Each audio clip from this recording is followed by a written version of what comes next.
All right, June 5th. Happy 4th. Hope you guys had a really good holiday, good break. Enjoy the family. I sure did. Um, so here, let's get the day started. So for me, the first thing that I do when I wake up and get going, get all my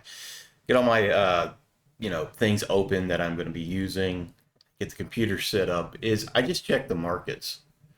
I want to see where we are in the Qs and the SPY so I can understand support and resistance levels within these. And so here, let's look at the Qs. We're gapping down this morning. Um, yeah.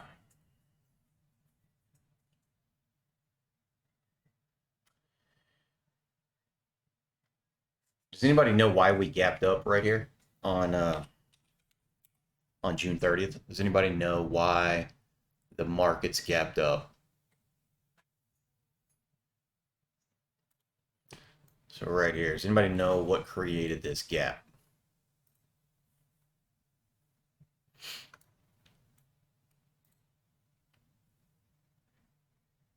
So for me, I'm a little bit different than Nate in that I need to know uh, I need to have a feel for the market.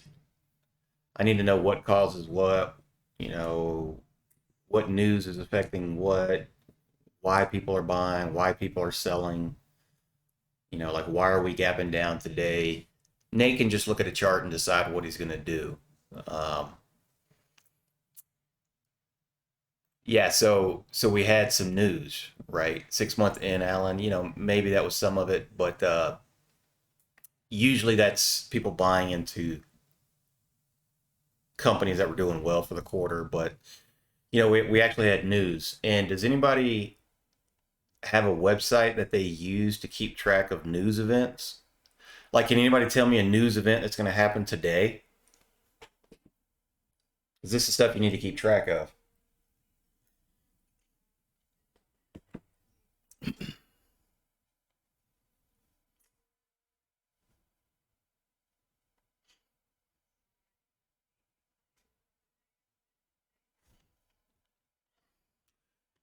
So, Yahoo News? Okay. Yeah. So what I'm talking about is a little bit different. Let's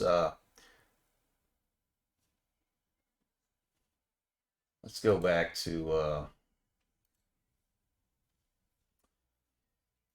I'm going to show you what I'm talking about here. Yeah, FOMC meeting notes, right? Um, there you go. Economic calendar. Navy Davy just put one in. So will that have an impact on the market?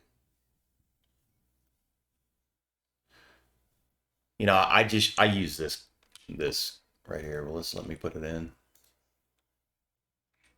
Oh, look, we can post links. Oh, great. So this is the one that I use, investing.com economic calendar.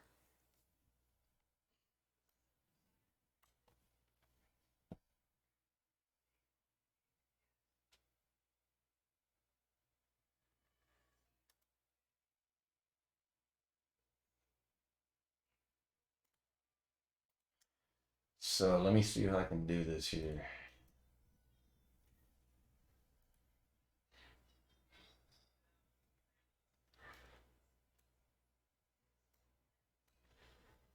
Um,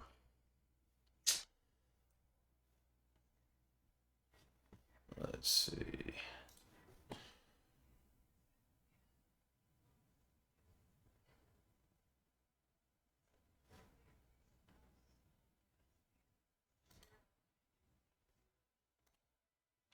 Yeah, I don't think you guys can read this, but let me see if I can make it bigger. Is this readable for you guys? Can you guys read this? I don't know if you can make it out. This adder. But you want to come in and you want to make sure that you know what's going on for the day, for the week. These are things that you need to be doing.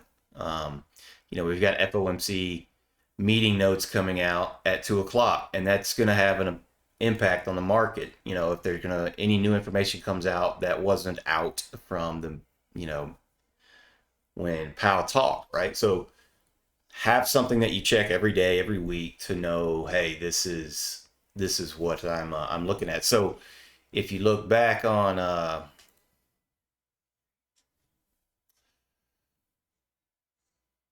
last week, we actually had good inflation numbers that showed that inflation was coming down, right? So that's why there was a pop up. Now, what this does technically is it gives us a gap to fill to the downside, right? And so we've got this gap that could easily be filled. Now, you have to decide as a trader if we do fill that gap, are you going to be buying? And the answer to me is yes. I'm going to be buying in here because it's a technical gap fill. Normally, after you fill a gap, you go in the opposite direction. So I expect a bounce. And it's a great VP level, right? So you always have to have these if-then statements. If we fill this area, I'm going to love it. I'm going to load up on some stocks, right? I'm going to load up on NVIDIA, you know, things in the QQQ, right? And you can look over on the SPY, and it's going to be something similar, right? You've got your gap here, okay? So understanding what's going on in the market is extremely important for me so that when news hits the wire, I'll understand what's happening. So if we get news today or tomorrow that shows inflation is not as good as we thought, what that means is the gap here doesn't mean anything. We should fill it pretty quickly, right? Does that make sense? Any questions? Yeah, I'm recording it, James. I am. Yeah, I'm going to record these. So what fill the gap means is just from a technical analysis basis, charts like to fill the gap, which means there's no trading that's being done in between here. And so there's not a lot of support until you get where there was people trading. So what that means is price action will come down easier. And that's what fill the gap means. There's actually price action that comes down into this area. Does that make sense, Mark? And an example that I'll show you is thinking of one that's got gaps to the upside here. So do you see PayPal? Like the other day I told you guys I was long PayPal. And you see this gap right here on PayPal? So I was getting in PayPal around 65, 66 here. I added on a break over here. I sold a piece into this push here, but my ultimate goal is to bring this to $75, which will fill this gap pretty much. So that's what fill the gap means. Okay. All right. So now that I've got an idea of where we are on the Qs, where we are on the SPY, you know, I need to know where are my support and resistance levels. We're gapping down, so the only support levels we have, you know, come back from here, right? These people. Now, how strong do you guys think this support level is right here? Now, this is something very key. If you're taking notes, write this down because this is highly important. How do you determine the strength of support? How do you know when something's like really strong support and when it's really weak, when it's sort of support? You know what I mean? Like, how do you know this stuff? And the easy answer is however long this is, right? But what does this measure? This just measures the amount of people that traded within that area. So if I'm on a 2-minute chart, right? So if I go back and I look at how many people traded within this little area, let's just count them. We got 1.1 mil. We got 500K. We got 400K. So that's 2 mil. 2.5. So basically 3.5 million people. So there's going to be about 3.5 million people that provide support here. That's not a lot. right? It's not a lot. So I wouldn't say that this is great support, right? So what's important is to understand the people that are providing support are real people that bought previously that want to buy again. Now, if you look down here, you see how much more support we have starting right here? This is why I'm going to be loading up as we come into this area, right? So now I'm prepared for a pull back to those areas. Now you have to flip it and say, well, what if it does hold? We are gapping down, right? So we're creating another gap today that's going to have a gap from here, which is closed, down to somewhere over here, right? So you're going to have a gap above and you're going to have a gap below. Which one's going to get filled first? I have no idea. But I want to be prepared to play whichever way it goes. Does that make sense? So for today, what I'm looking at is I want to see where the VP levels were from the gap up June 30th, which was probably lighter volume. And I'm just going to put in an anchored VWAP, right? And this is going to create a VWAP for the past 2 days for me all day today while I'm looking at this QQQ chart. So here, let me just volume. Yeah, there was 19.4 mil volume yesterday, and the average is 52. So very little volume on the third. You know, on the 30th, you know, there's 58, right? So there's just not a lot for the third to really care about. There just wasn't that much volume, right? So here, let's create some VP levels here.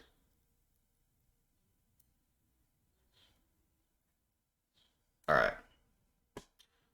So it looks like to me is you got a little bit of resistance here, and you got a lot of resistance here. So I'm going to make this line a little bit thicker. Now, you need, if you trade instruments that go with the SPY as well, you need to do this with a SPY. I'm very, very tech heavy, so you know the difference. Can anybody tell me the difference between the SPY and the QQQ? I'm on a 1 minute chart, Neo, and I'm just looking at from June 30th till today because I trade very differently than Nate. I can trade anything. And what I mean by that is I can trade a 1 minute chart, I can trade a 5 minute chart, I can trade a weekly chart, I can trade a quarterly chart. And so if opportunity presents itself, I'll scalp. You know what I mean?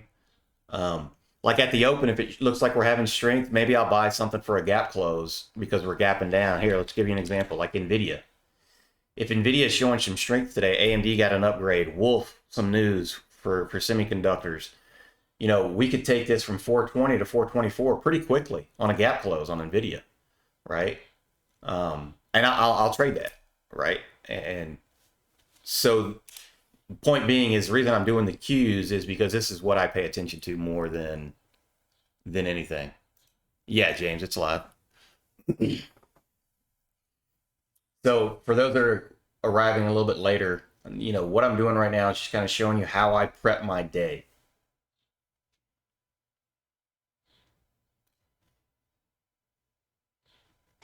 All right, let me bring this back. Quick question. Can you guys read these numbers over here? Like, can you read what that says, or is that not visible?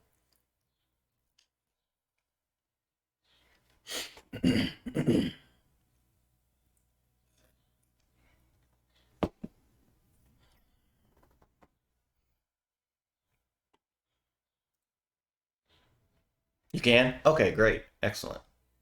So if I tell you this level or that level, you can read it. Perfect. Okay, so now after I've done that, I go through what's called gappers, you know, morning gappers. Does anybody know what Trade Ideas is?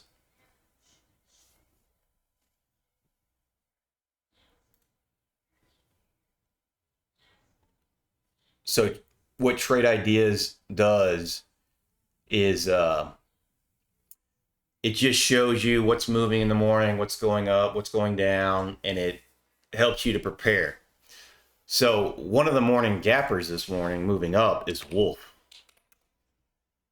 So look at this. It went from $57 right here, the close of 57 bucks, 56.78, and we're at 66, right? So we're up, what is this? 20%, 17.7%. And so it's like, why? What caused it? So when you find gappers in the morning, you want to figure out why it's gapping, if it's real news, if it's fake news, if it's a pump and dump, which means they're just trying to push the price up to bring it back down. Um, and so I use something called Benzinga. I use something called Bloomberg Terminal. There's a bunch of different things that you can use to figure out Yahoo News. I'm sure uh, you can find stuff there. Are just on your platform often will have the news. And so Wolf, they had very important news. Their news was that they signed a 10-year deal to provide wafers, and they got a $2 billion deposit. $2 billion. Now, that being given to like Apple, Amazon, even Nvidia, it doesn't mean as much because Wolf revenue is here. Let me see if I can show you Wolf's revenue here.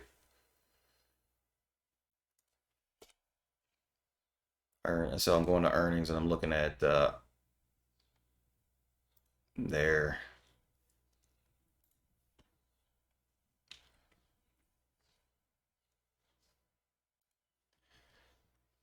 so if you look at Wolf's revenue actual, right? 1.5, 1.7 million, 1.8. So they're up to 228 million right now. So a $2 billion deposit is quite a big deal for this company. So it's going to have a much more of an impact on the price than it would if Nvidia got another $2 billion from somebody, or AMD, or Taiwan Semiconductors. Does that make sense? Okay, so the questions that I'm getting is how do you find these gappers? Here, let me see if I can get a screenshot of this Trade Ideas. There's a bunch of different ways that you can do it. You did, Todd? Nice. You're gonna be happy this morning, brother. You're gonna be up freaking 11 bucks on those. 10 bucks. Um, Let me see.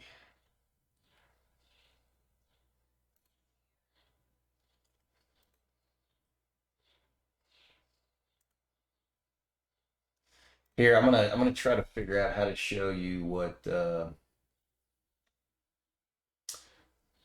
it looks like. Um,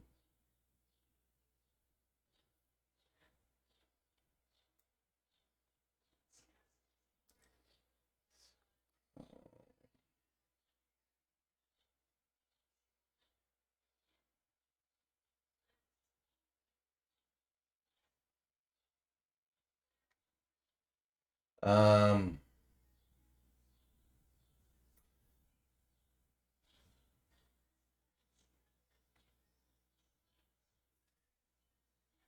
so I actually have it on another computer on another screen. That's why I'm having a hard time getting it over here. Um, let me uh, let me see if I can do this. All right, I'm gonna do this just real quick.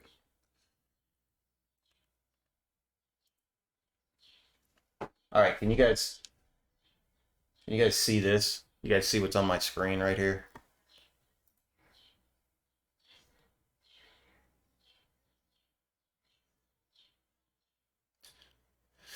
Um, so what this is doing is this is just, it's trade ideas, and you see where it says up gappers, down gappers, stocks up big in pre-market, stocks down big in pre-market. Um, you got a lot of scans, right? Large cap gap up, right? You see Wolf right there, boom, Wolf, right? Um, this is what I turn on, and it tells me what's moving in the market. Does this make sense? Can you guys see all this? I know it seems like a lot, but I know what it is, and I know how to. Right, this is your gap scanner. This is telling you the percentage, like IMBI, IMPL, DWAC, Wolf. All these things are what's gapping, and it's telling you the percentages. Can you guys see this?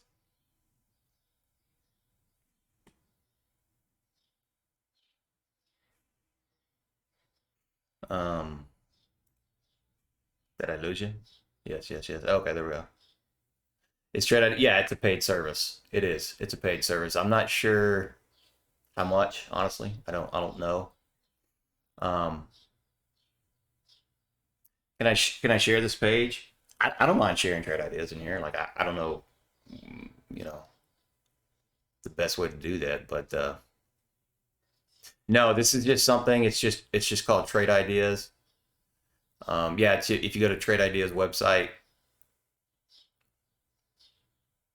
it's not expensive, Michelle. Yeah, I don't know, honestly. I pay for all this stuff, guys, and to me, it's a cost of trading. Um, but the point of this, guys, is point of what I'm doing this morning isn't to tell you you need to you need to go start doing all this stuff to be a successful trader, because it's not. What you're learning from Nate is how to read charts and how to manage risk. All that's the most important stuff, right? Um, you know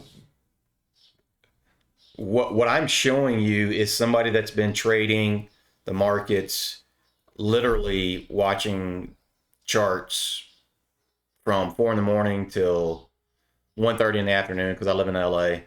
That's the time I trade, and I've been doing this for years and years. And so this is kind of like a seasoned trader that trades everything. Like I don't have something that I like trading more than others. Well, investing. I like investing more than others because it's long term, and you're buying into companies. But I trade small caps, I trade big caps, I trade stocks that are the only thing that I really stay away from is stocks underneath the dollar and things on the pink sheets. Everything else I trade. Okay.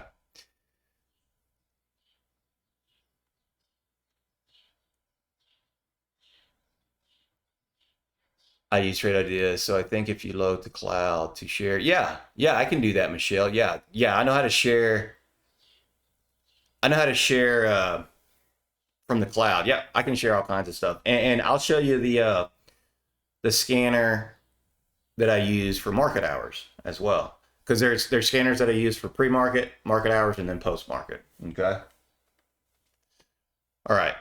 So here I'm going to get back to my routine here and put this back over here.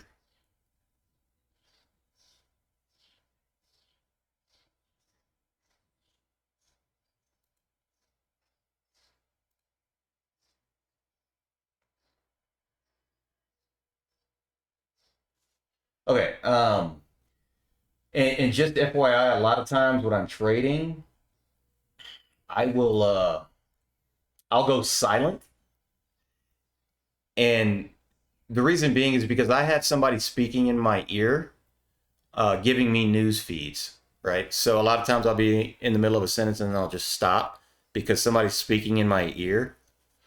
So if I do that, just know I'm listening to news. Okay.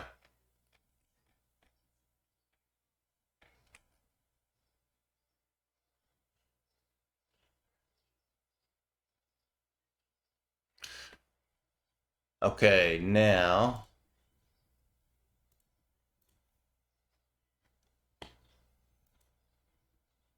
No, Don, I use 1, 3, 5, 15, 30. I use like the main the main thing that I use is 135 for day trading. All right, and so now what I do is I go through, like, today is Wednesday, right? So you can see, can you guys read this Microsoft Word document, right? So I'm taking notes for Wednesday. All this stuff up here was from Monday. I was just giving myself ideas for the week, right? And so for Wednesday, I'm taking notes and I'm saying, look, FOMC is issuing minutes at 2. Fed Williams speaks at 4, right? That could have some effect on the markets. Now, these three here are what are called small cap plays. And, small cap plays can destroy you if you don't know how to play them. Like they're small cap, and they're bad companies for a reason, right? They're trying to take money from people. But what I do is I see them on the gap scanner where I was showing you. And so, like, if you come over here and you look at these, so you can see these right here. See IMBI right there? Let me make it a little bit thinner here. So IMBI right there. It's gapping up 66%. IMPL is gapping up 36%, right? So what I'll do is I'll come in and I'll look for what's called dilution. And dilution just means that, a company can issue shares,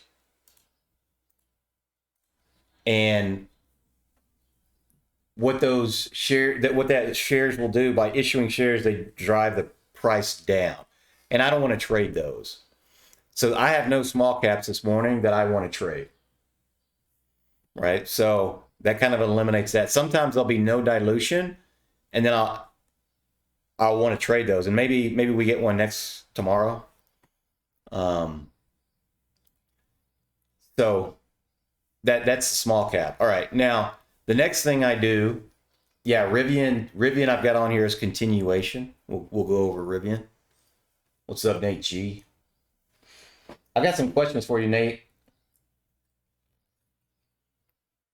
I don't know how to silence my microphone. You know how you go on and off mic? You're going to have to teach me how to do that. All right, so Wolf, we've already gone over, right? Now, do you see where I have downgrade, upgrade, upgrade, upgrade, upgrade, right? There's a bunch of different places that you can get downgrades and upgrades. But you need to pay attention to those, because if you're a day trader, because that's going to have an effect on the stock. So in the overall scheme of things, upgrades and downgrades don't mean anything, but they make for good day trading opportunities. And the way that I do that, there's a million different ways to find upgrades and downgrades, is Benzinga. This is another paid service, right? But what I do is I come in and I look at the analyst ratings for the day, right? For today. And can you guys read this? I don't know if it's big enough for you to read. Do I need to make it bigger? And so what this is doing is it's showing, all right, these guys were downgraded. These are the firms that downgraded them over here. And what I do is I come over and I want to pay attention to the downgrades and the upgrades. And so let's see the upgrades. Well, check out Rivian, right? Rivian got an upgrade. AMD got an upgrade, right? Netflix got an upgrade. Now, this is all good news, right? Upgrades are good. Upgrades make people say, okay, maybe I should buy that. The thing that you have to remember is there's certain people that people pay attention to more. So if this says Billy Bob from the analyst firm is, I don't know, John Doe and that you've never heard of. Does it mean that much? Not really. Now, if it's Goldman Sachs, right? Citigroup, Barclays, Bank of America, certain things have more power than others. So you need to understand that. And then you need to understand that not all upgrades are equal. So I'll give you an example. So Netflix got an upgrade, right? But the upgrade went from, I don't know if you can read that. It went to neutral. So Goldman Sachs had them, underweight. They're saying, hey, you know what? They're neutral now. And now look, here's their price target.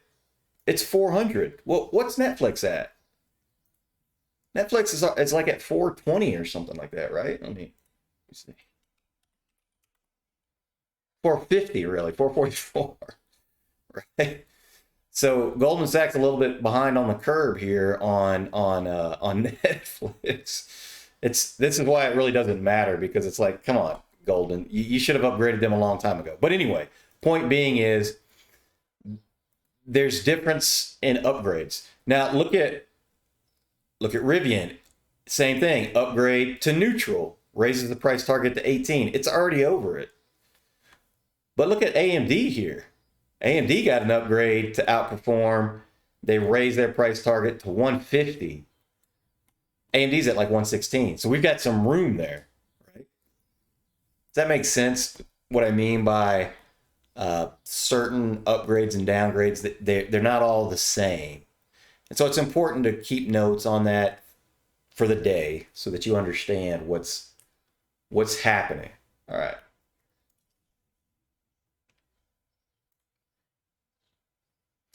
So back to my notes for the day. So you can see here, right, I put in Rivian upgrade neutral, who it was, price target 18.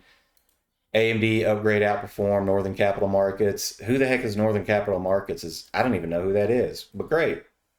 They're jumping on board with something that I already knew, right? Price target 150, right? Pega upgrade outperform, price target 64. There's actually what I call a rev strat on the weekly. So what this leads to is, after I do all this, I look at the charts and I try to find ones that I'd be willing to play. See if there's charts that I like. So here, let's go through them just real quick. So let's look at AMD. I am loaded in AMD, guys. I don't know if you remember, but I kept telling you, I literally told you the levels that I would be buying at when AMD was up here around 119, 120, right? I said as it comes in, and do you remember what we talked about this morning about closing gaps? So do you see this gap close here on AMD? I told you guys, when it starts to close this gap, I'm loading up. And that's what I've done. Okay, so where's the next resistance point for AMD from my charts, from how I look at VP? For me, the next level is 118. So I've got a lot of room here. I still got 3 points from where we are. However, if we zoom into the 5-minute chart on AMD,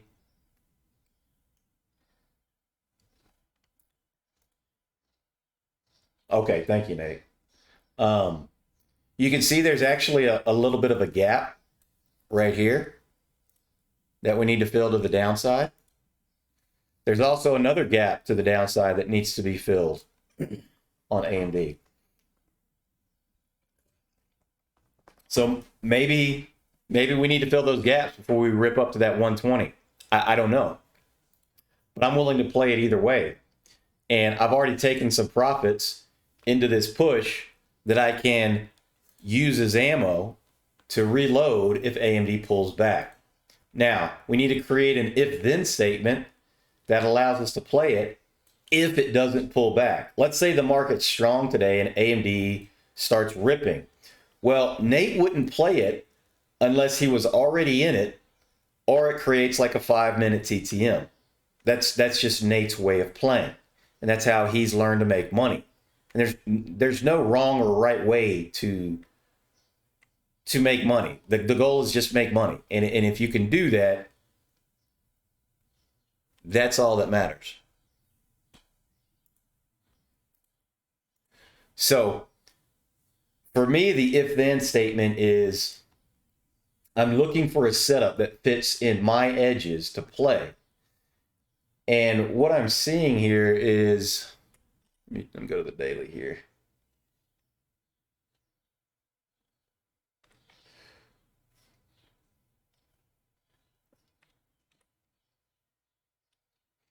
So there's a couple different edges that I have here. This is what's called an inside candle. You see how this candle's inside this candle? So if we start breaking above this candle, that allows me to buy it, to try to take it to that candle, to take some profit to the top of this candle here, to take some profits and then look for a continuation, right? That's just one edge. There's a bunch of other edges that I could go through to show you what allows me to play, but I'm not going to do that's not the point of this. All I'm doing today, guys, is I want you guys to understand how I prepare to trade for the day. Okay. You know, the other idea is if we can get over these highs right here, right? This high right here, I think you guys can see. Let me see if you guys, yeah, you guys can see this circle, right? Nice job, Nate. So if we can break over this high, we don't have any resistance up until 118. So you could wait till that as well. Now, if you don't like buying breakouts, do what Nate does. Just wait. Just wait. Okay, any questions so far? Got about 22 minutes for the open. Let me get these back.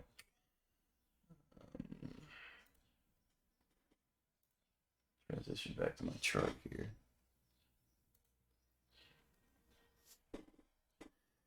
Donna, it's a great question. She says, how far do you go on an option if you're only going to be in it 1 to 2 days? So if I'm day trading and I know I'm only going to be holding it for the day, I'll trade that weeks, right? Like, so here, let's just give an example for today. If I know that I only wanted to be in AMD today, you know, I would look at, and I trade differently on the options than Nate's because my account's bigger. So I'll go closer to at the money to in the money because I want a higher delta. And this is also why I use shares, is I just have a bigger account. And so I can buy 10,000 shares of AMD to day trade it, right? Now, if you have a smaller account, you need to do options. You know, you just have to figure that risk profile out for yourself. So like you could buy, you know, an AMD 120 option, you know, for, I don't know, 20 cents this morning. And maybe we get a runner and we get 100%, 200%, 300%. I don't really care about percentage. I'm looking more for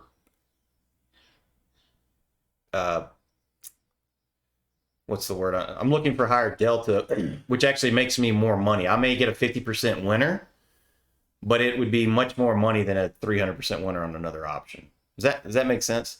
And so this week's the weeklies is fine to play if you're going to be day trading them, in my opinion. If your goal is to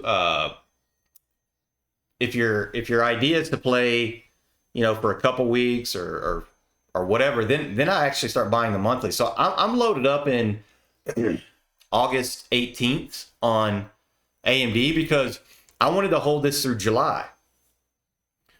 The reason I wanted to hold all this through July is because last week, you guys remember when I showed you the historical performance of the Qs and the SPY and all these companies during July? It's really good, right?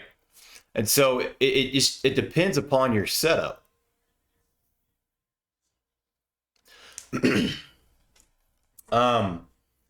So for a day trade, Neo, I'm looking kind of like an at the money. I'll go 50, 60, somewhere around there for a delta. Um, but for a longer term trade, I'll actually, I want 90, to above. So I'll give you an example on AMD. When AMD in October was coming down into these 56 to 60 areas, I was buying like $50 calls out into January 2024, right? And so if I would have bought $100 call, I would be up a much bigger percentage on this position that I have, but I wouldn't be up as much money, right? And so what you guys have to decide for yourself is what do I feel comfortable playing and what do I want? Do I feel more comfortable risking a dollar to try to make a dollar? Or do I feel more comfortable risking $10 to try to make $20? Right? Like I can't do that for you. Give me one sec. Whoops. Okay.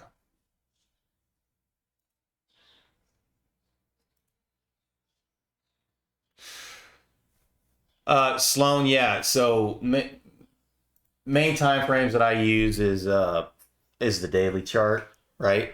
Now for trading intraday, I have this let me see if I can let me see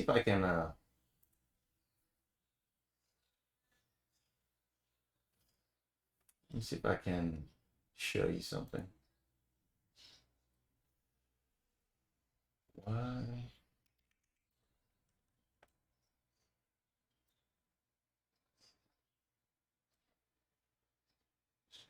Give me one sec. I'm gonna try to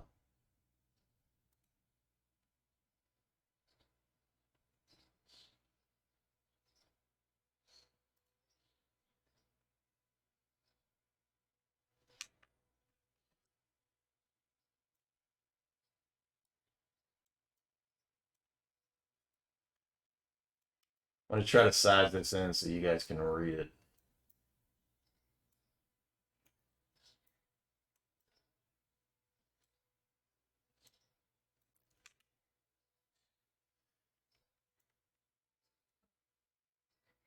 Yeah, that's about as clear as I'm gonna be able to get it. Or maybe if I do this. Yeah, okay, so that changes it back down.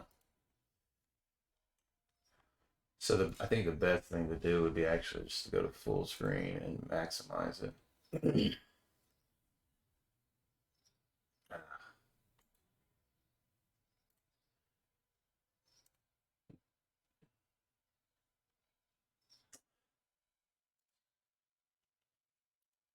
Sorry guys, this Discord. I mean this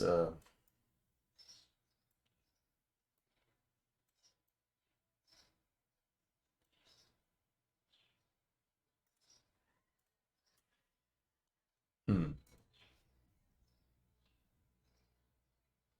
But I've got this. What I'm trying to show you is a detailed version. I've got a section of my screen that just has 1 minute, 3 minute, 5 minute, and 15 minute on it, and it's the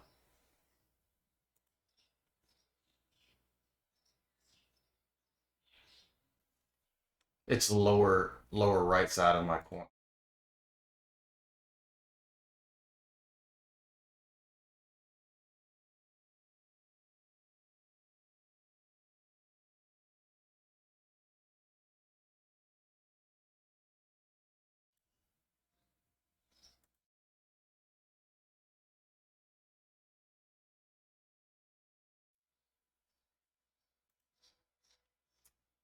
Okay, give me one sec, guys.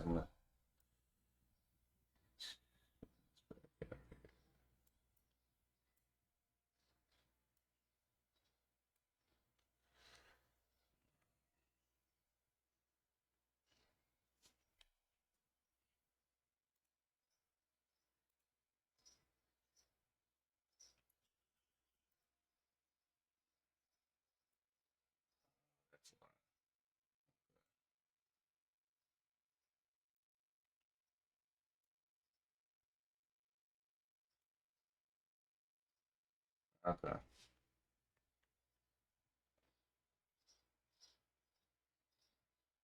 All right.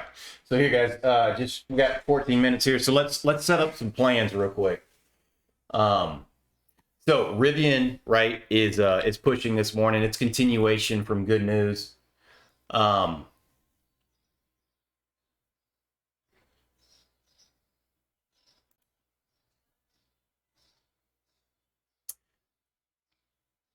what I'm looking for here is this is going to set up for a nice trade, short or long. Honestly, I don't know which one. I'm willing to play both. Now, if we get a pull, if Rivian pulls into the previous day's highs, give me one sec. Man, transitioning is so annoying.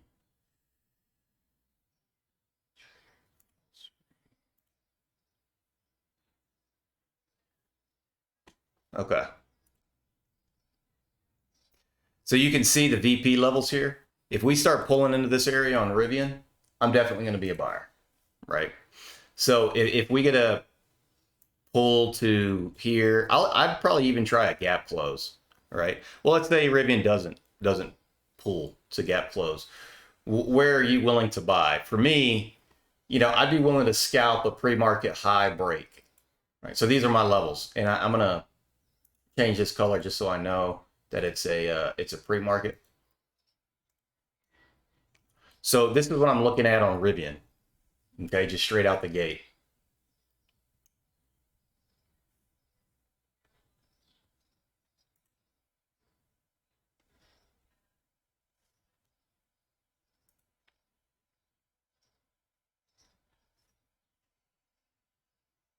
Can't see the volume. There we go. Sorry. Thank you. So right here is the volume from the previous day. So the gap close would be here, right? And the pre-market high break would be here.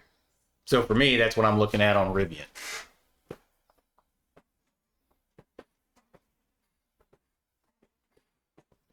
think the best thing to do is just to leave this screen up because you guys can see it clearer.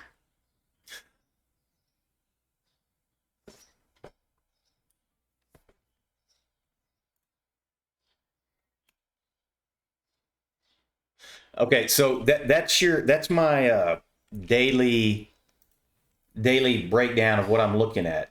One of them that I'm going to try to buy out the gate is Nvidia. The reason that I'm willing to try Nvidia out the gate, maybe we're going to be weak today. I don't know, but the reason I'm willing to do it is because AMD gets an upgrade, Wolf gets a $2 billion deal, right? So you've got good semiconductor news, and Nvidia's gapping down, and Nvidia is the head of the snake, right? They're the best semiconductor buyer right around. And if you look at Nvidia, they do have a gap below, but you've got, a little support here. So for me, I'm going to be buying this out the gate, and I'm going to be risking pre-market lows. I don't want it to start breaking down into below the pre-market lows. And I'm going to try to take it back for a gap close. So a lot of people are going to be like, hey, what are you going to play? Are you going to play options? Are you going to, what date? All this kind of stuff, right? I'm not going to tell you what you should play. In my opinion, unless you've proved that you're profitable, you shouldn't be buying anything but one share. Be profitable with one share for a month, and then you've earned the right to trade something else, right? Maybe one option at that point, right? Or two shares, So if you want the cold hard truth from me, unless you're profitable, use one share. Right? Prove that you can actually make money before you start throwing real money in with people that know how to trade. And I'll give you an example. If you're going to play LeBron James in basketball, are you going to bet $1 million all your money? No, because LeBron James is better than you. Well, it's the same thing here. These people that you're trading against have been trading for years. They're better than you. So why would you put all your money in right now? Prove that you can do it first. All right, ran over. So with NVIDIA, I'm going to either be doing shares or short dated options like July 7th at the money. That's for me.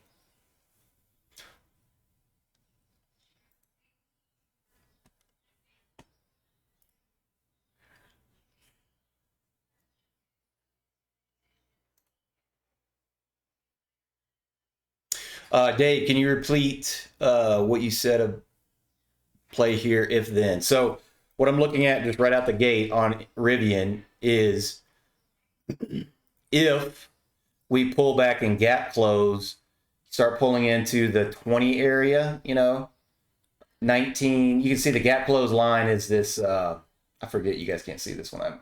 Can you guys see this yellow dotted line right here?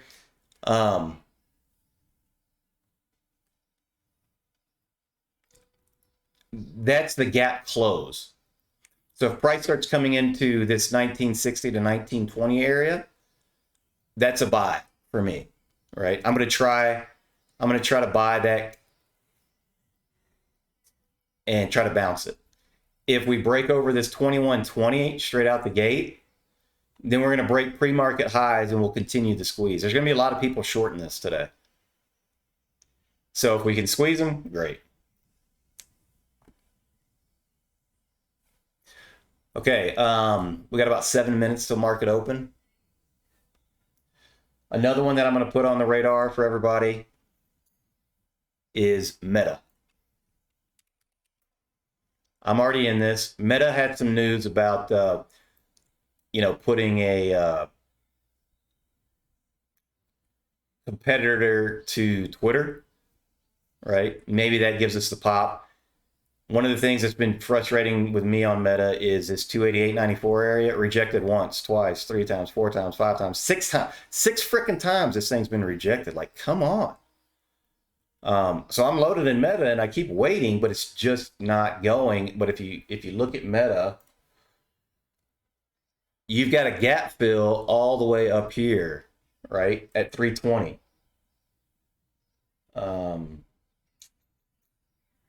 Sorry. Give me one sec.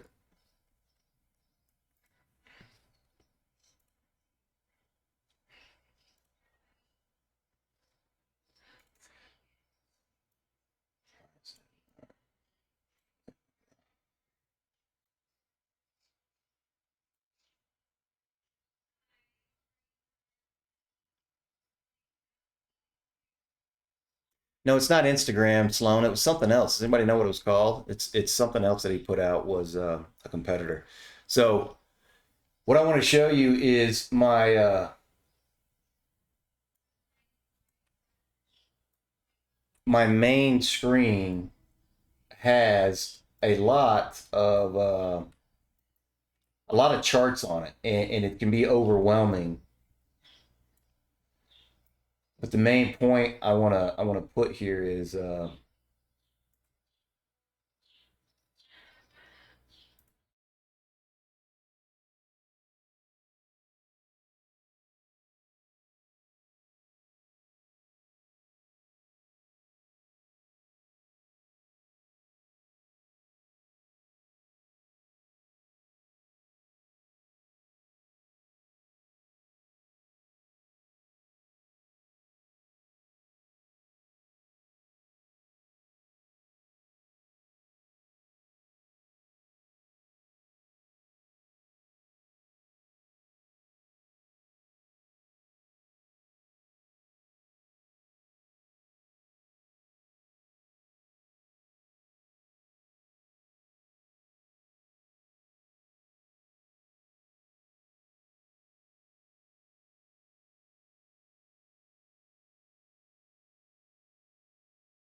all right.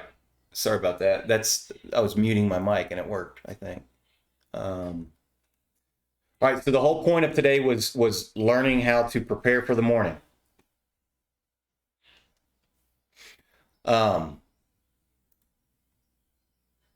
Any questions on preparing for the open?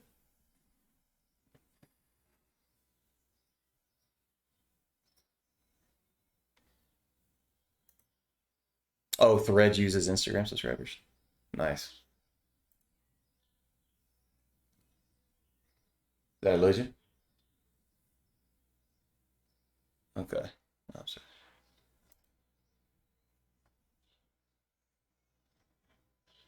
All right, 3 minutes to open. And what I'm going to ask everybody to do, please, do not try to follow me at all. You will lose money. I'm telling you right now. By the time I say I'm buying something, I could be selling it within 30 seconds because I scout.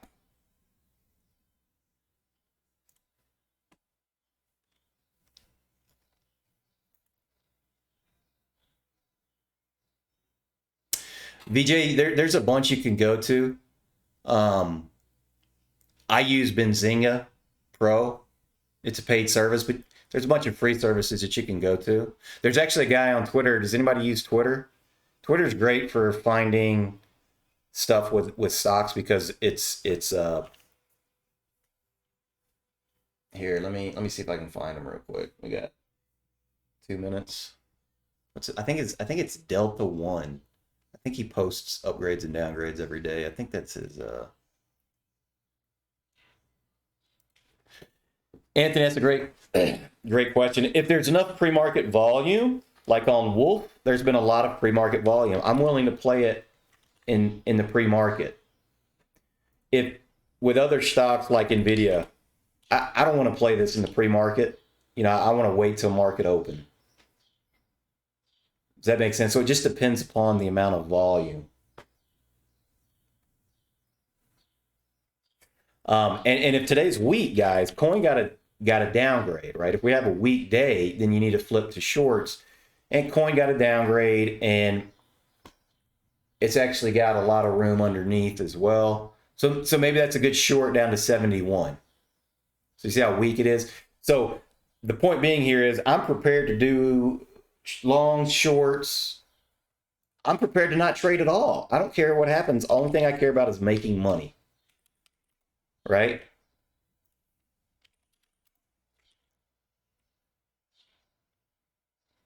All right. I'm going to be a little bit more focused. So give me just a minute. I'm going to be, so right out the gate, guys, I might be a little bit quiet because I'm going to be focusing on a lot of stuff.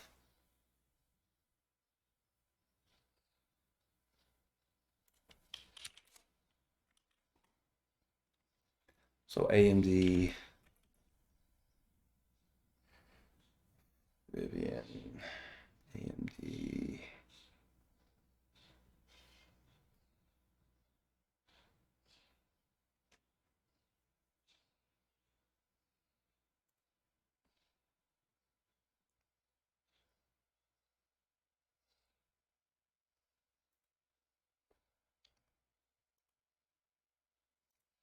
It's open. Okay, so right now, I bought 1,000 shares of NVIDIA right out the gate, right? And I'm up. Okay. I'm going to take a portion off here.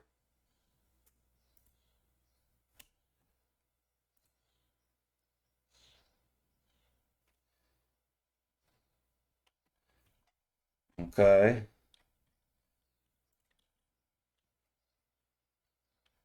Now look at that. You guys see what happened?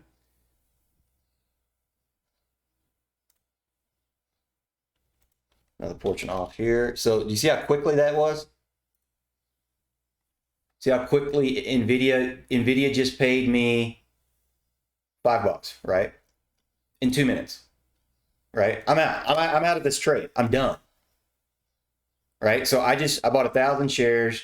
It went up $3-4. I made $3,000-4,000. Bam, just like that, right? Like Nate doesn't take these trades, which is fine. But for me, they're worth it, right? I just was going for the gap close, and we got it. Now, what I'm doing, it doesn't mean I'm done with this trade, and I'm not going to trade it anymore. What it means is let's see what they want to do after.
Transition back to my main chart here.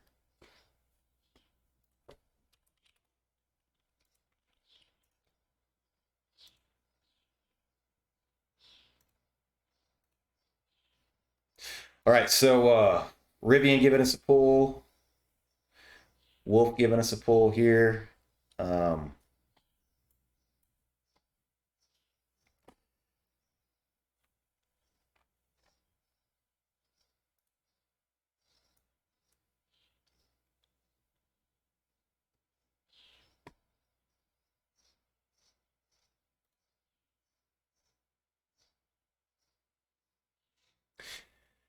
Yeah, Paul, sometimes I'll go silent. I'll go silent at the open because the reason I go silent, Paul, is because I'm listening to news. I've got something piped into my ear. It's called Charlie.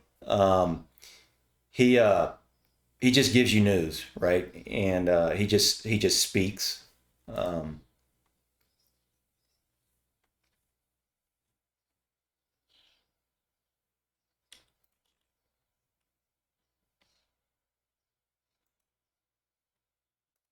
so what I'm waiting on here, guys, is I want to see kind of what the market wants to do here. The Qs haven't closed the gap, and they're kind of sitting right above a support zone.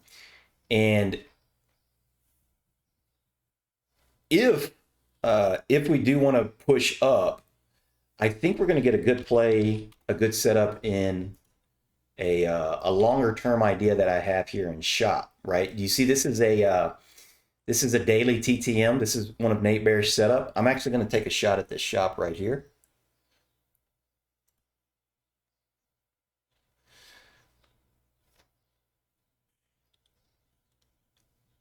So you have to decide, hey, what do you want to do? Do you want to buy the stock? Do you want to buy the options? For me, if I go out and I look at the $65 calls for August 18th, what do we got? They're about 490. Mm, if I put in an order here, I can get this down to the 21 EMA. Yeah, about between 470 and 490 is where I would like to pick those up.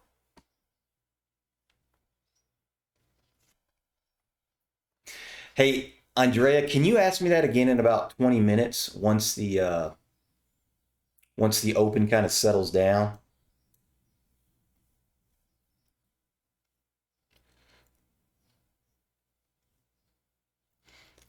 All right, so that's the shop play. Um, and I'm willing to add to this shop a number of times. Um, you can see it's got a really nice 195 as well. You can see the Momo starting to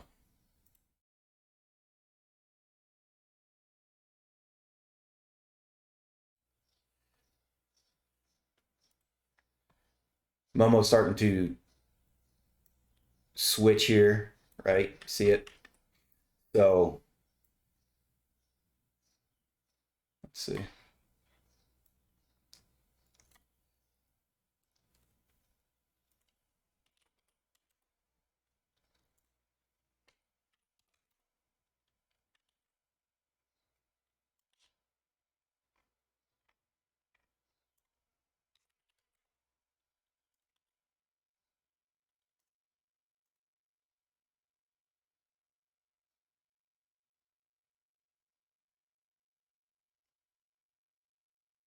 Okay.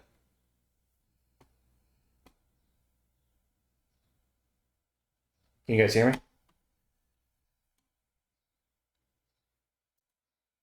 Sorry, I was listening to Charlie. Okay, Rivian's coming down into our possible buy area, right?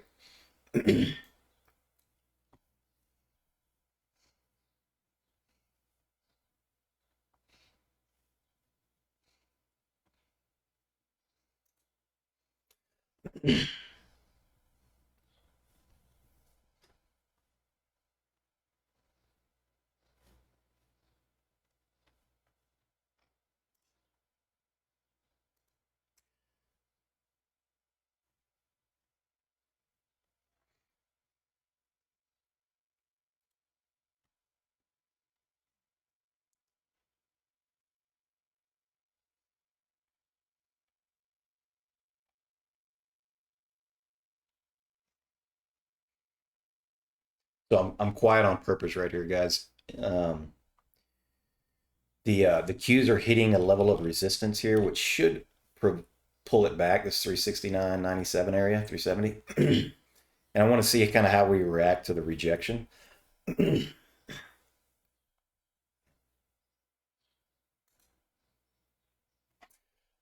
just on Benzinga. It's he's the guy that talks on Benzinga. One that is pushing this morning is AI. Um, give me one sec on this AI. Let's figure out the levels. So AI over 38.37 for me is in play.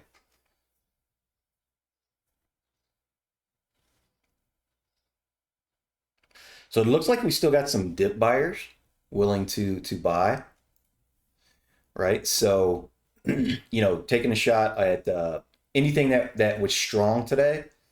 Um, for me, like AMD and Rivian is what I call risk on, right?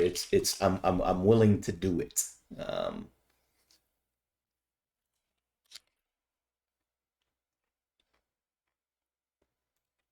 so let's see if we can get a little bounce in AMD here.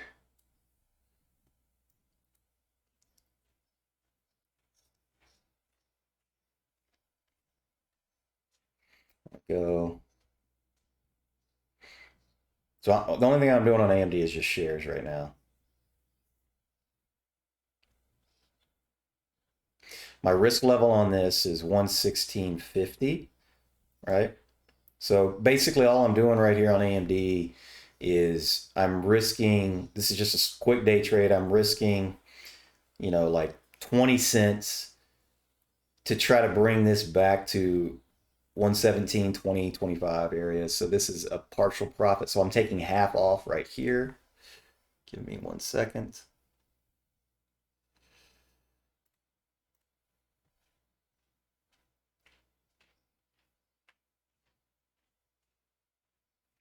All right, so what I've done now is I've taken, and I also got filled on AI while I'm at it. I've taken half off, right? So what that does is I'm going to put a break even, a stop out on the rest of this. on the rest of my order. So I'm putting a hard stop at break even. So I can't go red on this trade anymore. It's a free trade. Qs are pushing up and have gone red to green, right? So now the rest of this AMD trade it's free. If AMD decides to go up and push to 120, great. I'm going to make the profits. If AMD comes down to this, 116.60 area and stops me out, great. I stop out. I don't care. So again, guys, I trade a lot, and I know this is a lot, but I just want to show you guys, give you examples of how people trade, right? So example here on AI, I'm a buyer at over 38, 37. Literally, you just put in a buy stop order to buy it as soon as it breaks. My target area is 39 here. So I scalp out 60, 70 cents. What this allows me to do on AI is the exact same thing that I did on AMD. But instead of putting this at the entry level, which is right here, what I'm going to do is I'm going to put this at the overall break even, right? So if I've got 1,000 shares and I bought it at 38.40, right? I made 50 cents. So on the sell order on half my position. So now what I can do is I'm going to put my stop out order 50 cents below my entry, which is what? 37.90. So my stop out on AI for an overall break even in the trade is 37.90. So what this allows me to do is say, all right, can we push this up and through 39 and start pressing 40? And if we can, I'm going to make a lot of money. If we can't, I'm going to stop out break even. So now I've got 2 free trades set up on AMD, on AI, and I've already made, $4,000 or $5,000 on NVIDIA, right? So this is how I trade every single day. So I've got things that I can sit here and watch.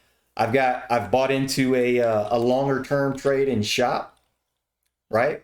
I've scalped. I've played a 1 minute chart. I've played I've done a lot. So I hope this all makes sense to you guys. I know it's a lot. It's you're drinking from the fire hose, but I just want to make sure that you guys understand there's a million different ways to skin a cat, and everybody trades differently. And it doesn't matter. There's no wrong or right way to trade. The only wrong way to trade is lose money. The only right way to trade is make money. That's it. All right, let's get back to AMD. So what's going to be interesting here for me on the Qs is, give me one sec. I got to maximize the screen here.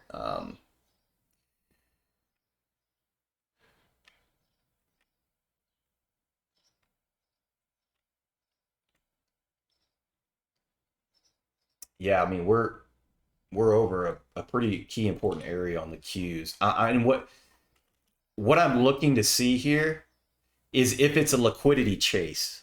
Does anybody know what I mean by liquidity chase? Have I explained that at all? I don't know if I've explained it at all.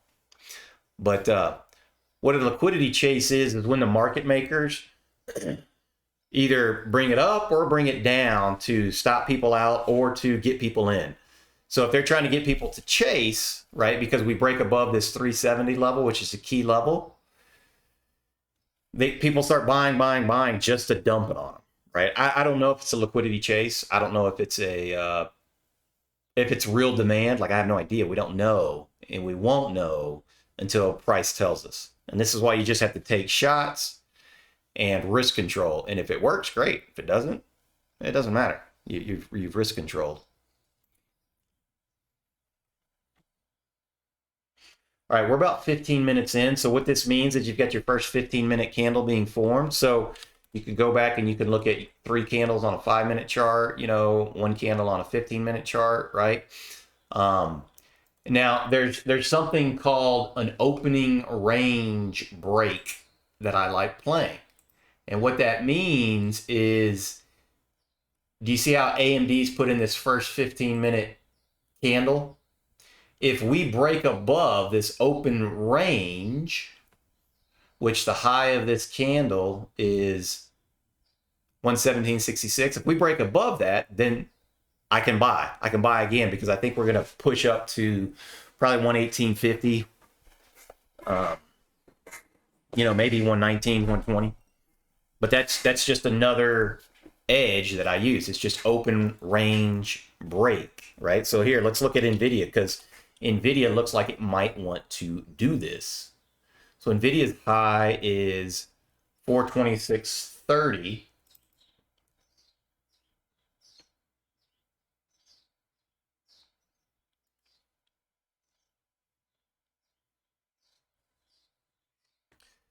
Now, the meta idea is working great. I am not in this from today, but I am loaded from the swings, right? From the TTMs and all this stuff. We're finally breaking that level. My gosh, thank you.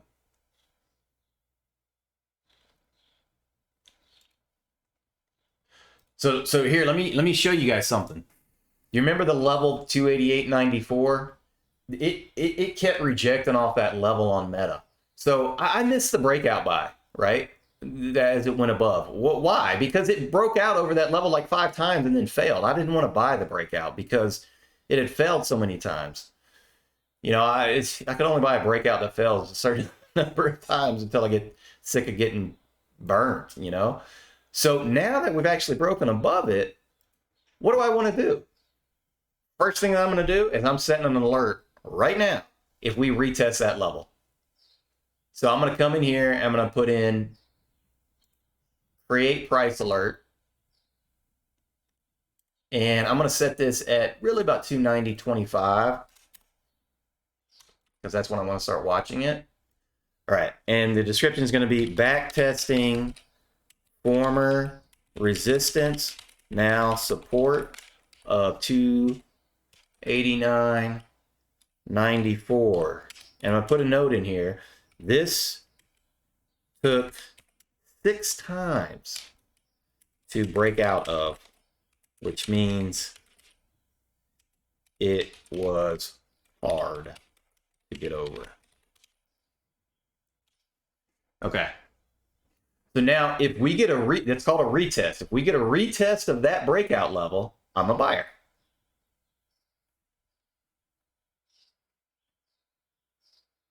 Open range break is what I call it.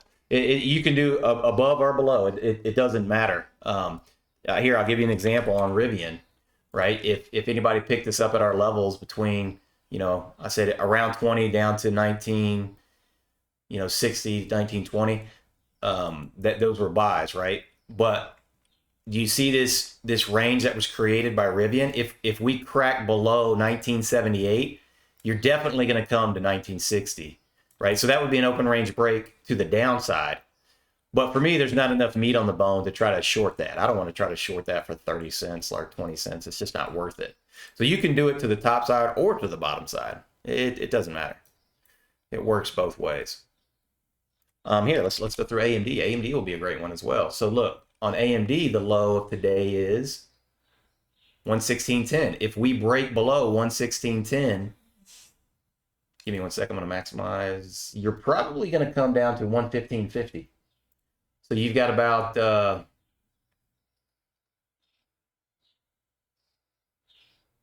60 cents. So is the risk reward worth it on that one? Right? Maybe. That one's a little bit better risk reward. Does that answer your question, Darren?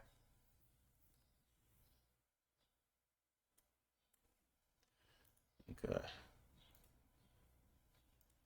All right, now Wolf.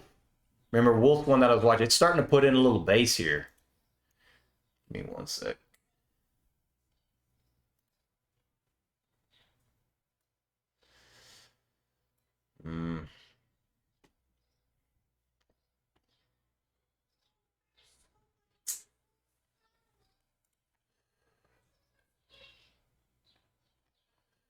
So the idea that I'm thinking on Wolf here is 63.50.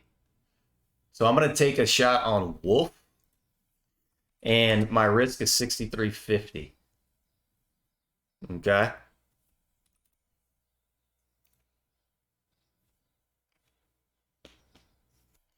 So what that means is for Wolf is one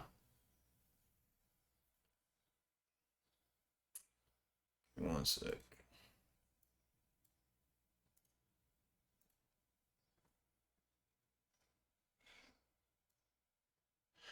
I need to hold some ammo so if Wolf does come down to 63.50 that I can buy some more of it, right? So let's pretend I wanted to get 1,000 shares. Well, I may buy 250 here, 500 here, and then save for 250, 500 here, right down to 63.50. Um,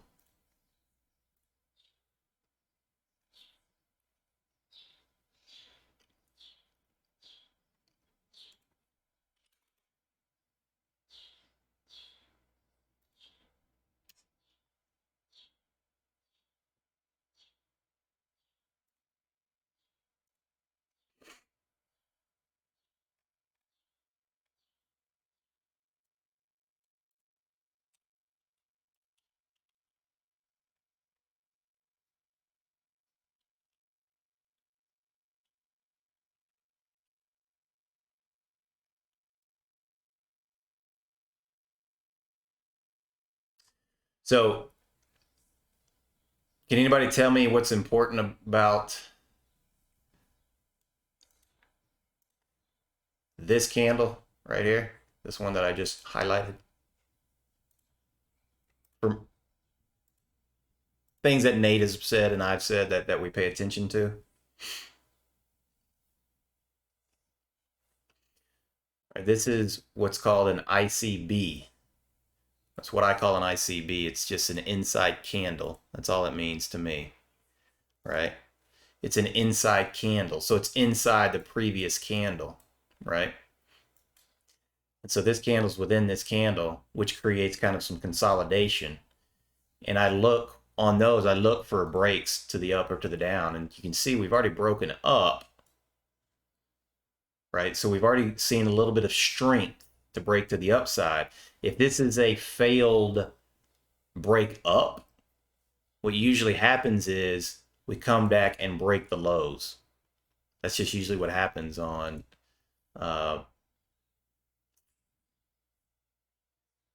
when you trap people that buy breaks, right? You they get sold out. Nvidia, so the Nvidia open range breakout worked perfectly, right?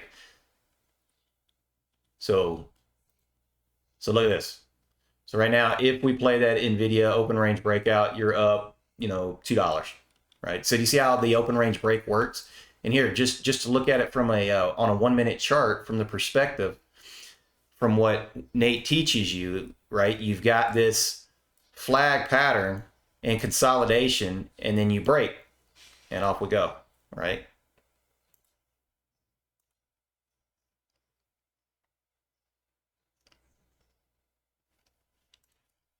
So I've been throwing lots of ideas out there, guys, lots of ideas. And that's why I told you, don't follow what I'm doing. You're going to lose money, I promise. You're not going to be as fast as I am. But these are all ideas just to show you that a lot of people trade a lot of different ways. Um,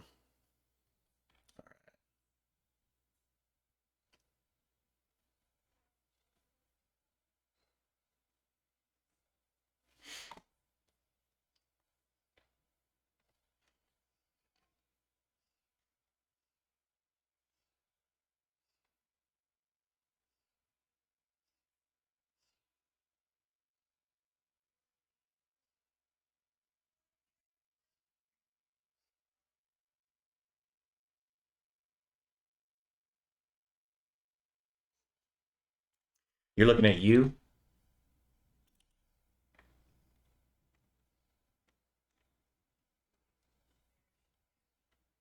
Man, it's a great risk reward area here on you.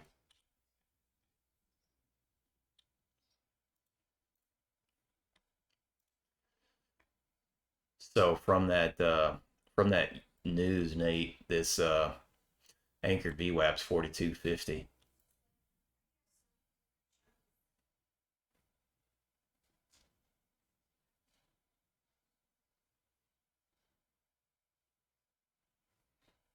I like that idea, Nate.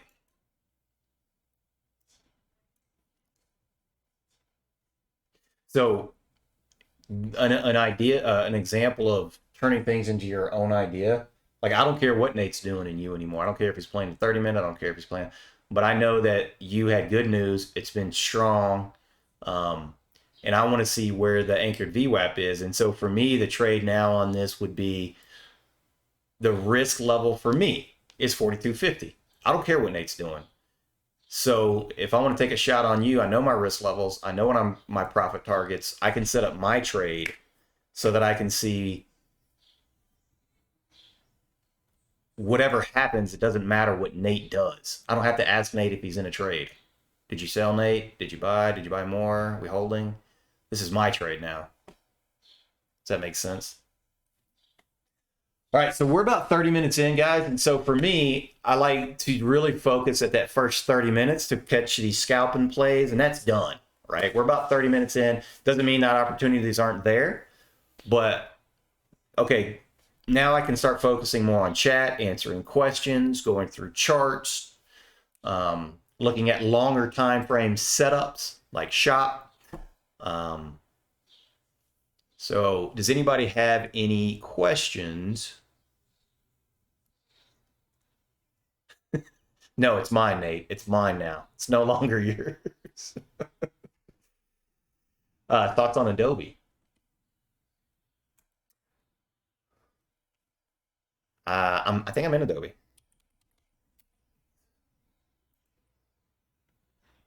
You know, Adobe is doing exactly what Adobe needs to do.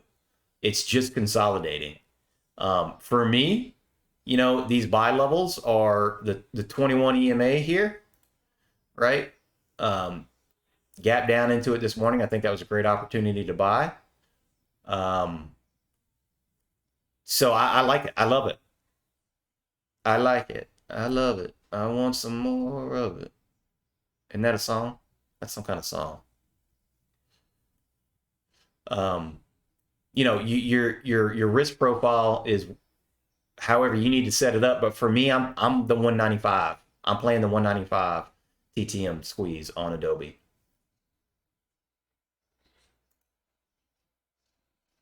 Yeah, yeah, Nolan or Nola Ryan. Are you Nolan Ryan? Is that what you are? Um, so Nola Ryan, Nate's on vacation this week. Um, and he gets back next Tuesday, I believe. And so, my name is D Man. This is me. Um, and so, hey Dash, will you shut this door? Thanks, buddy. Sorry, my little boy's up. Um, Nate G will be on later today as well. So me and Nate G are going to be doing some presentations for you guys, and you know, answering questions. The whole point of what me and Nate G are doing is just to show you that there's different ways that other people trade, that we all do things differently, that you know, there's no wrong or right way to trade. It's just you just make money. That's all that matters.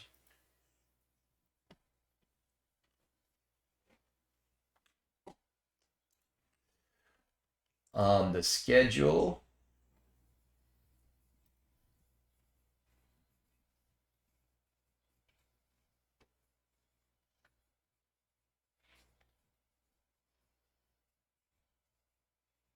Here, I'll put this in and I'll pin it.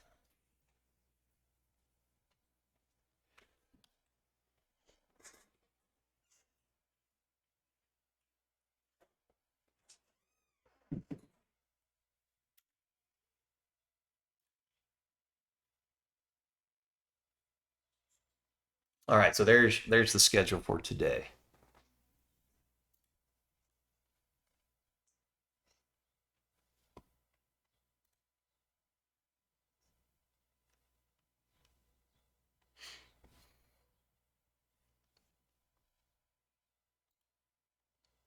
Any thoughts on Google?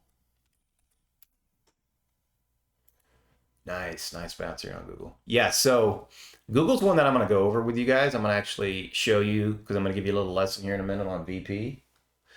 Um, but no, the resistance on Google is going to be about 122, right? 122 to 120, really 122.74 to 123.85. Those are your resistance levels on Google. The last ditch support level on Google was 116.38. That's where I was picking it up. So for me, the way that I trade, right, I buy support. This is my whole way of trading. I buy support, I sell resistance. So again, whatever you trade, 1,000 shares, right? Buy here, and for me, I'll sell, like 500 into this resistance,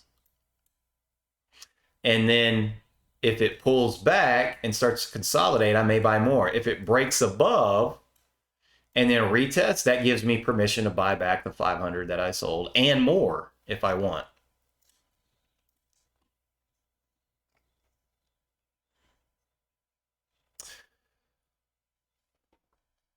So here, let me get these questions here written down so I don't lose track of them. Any thoughts on Google? What patterns do you look for while trading? It's a great question. So for me, the patterns, I look for any of them. But my favorite are what I call the break and reclaims. And here, let me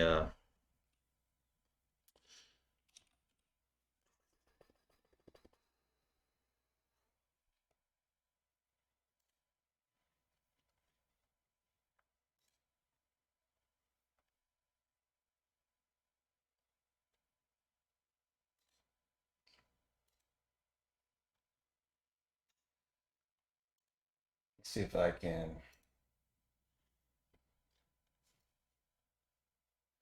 bring this up to show you.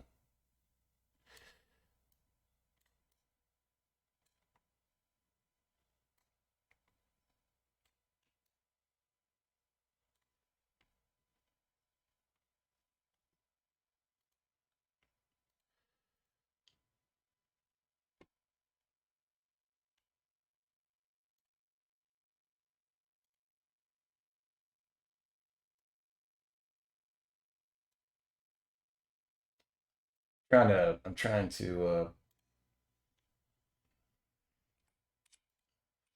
tell me if this is too small or if you can read it. I don't know. I don't know if this is going to be too small.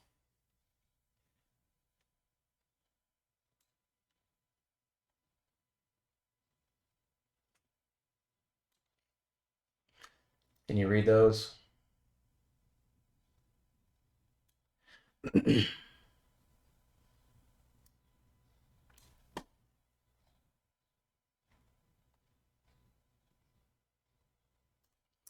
So, you got the ascending triangle, just your normal patterns. And for me, I play these retests, right? This is what I keep telling you. So if Google breaks above 124 and retests down to 122.74, I'm gonna buy it, right? And then there's a bunch of different chart patterns that you can play. My favorites, one of my favorites is the ascending triangle, and then the head and shoulders and the inverted head and shoulders. So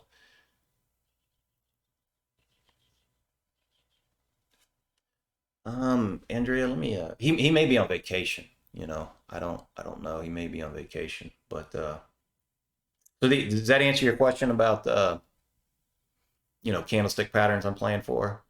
I'll do a presentation just on this. I'll go through this whole presentation for you guys, like to show, like I've done these presentations a ton. If you guys want, this is something that you guys want.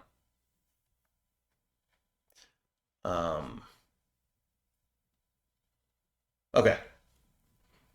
Any other questions about the candlesticks? Let me see if I can go back. What pattern should You asked me to remind you the question, do you have some good lower price stocks to trade the stock itself? Maybe around under 30. Yeah. Yeah, I do. Here, let me close this out.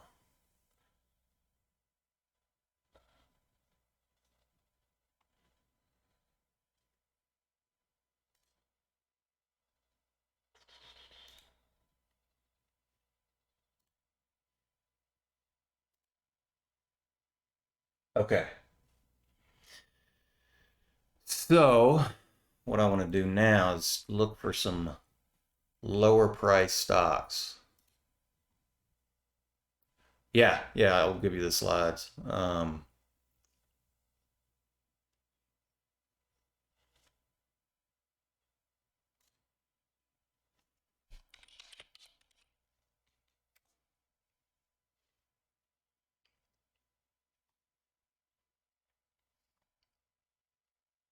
Okay, just real quick, we were we were talking about some of my favorite chart patterns. Let me show you one that's happening real time that I'm playing while I'm talking to you guys.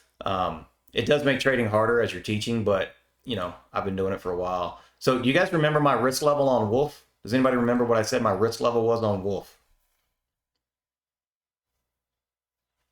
Anybody?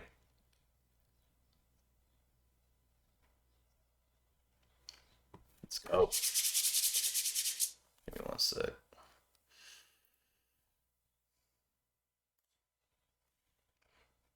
6350, you nailed it, right? 6350 was the risk level. So look, the low here is 6329, right? So it broke down my risk level, right? So I should have stopped out. No, for me, it wicked right back up. I bought more because this is my favorite chart pattern. It's a break and a reclaim. We broke the lows here. You see the lows, 63.70-ish? We broke the lows and then we quickly reclaimed it. I think we're going back to VWAP. That's now my trade. And here we go, right? So for me, the size of the account that I have, I buy up to about 10,000 shares. I'll get up to about 15 sometimes, but so I saved some ammo as it came down here. I got up to 7,000 shares, right?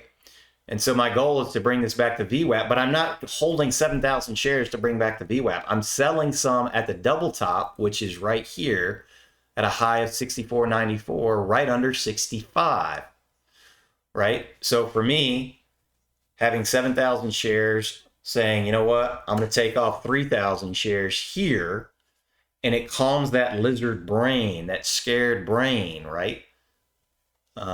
Now I can hold these 4,000 up to VWAP, and then I'll take off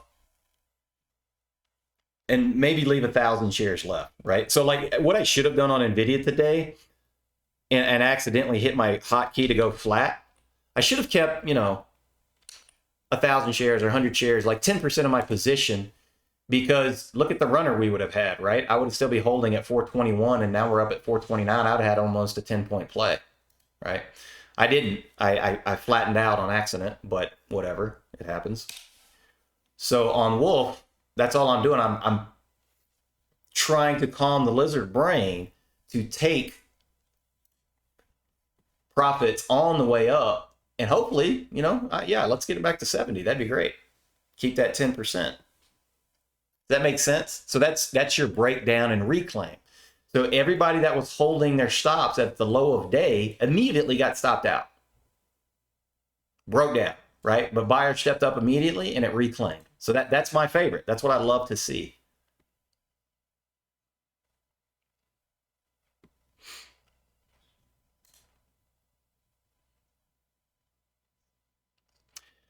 Sloan, for me, what a stop out and an ad is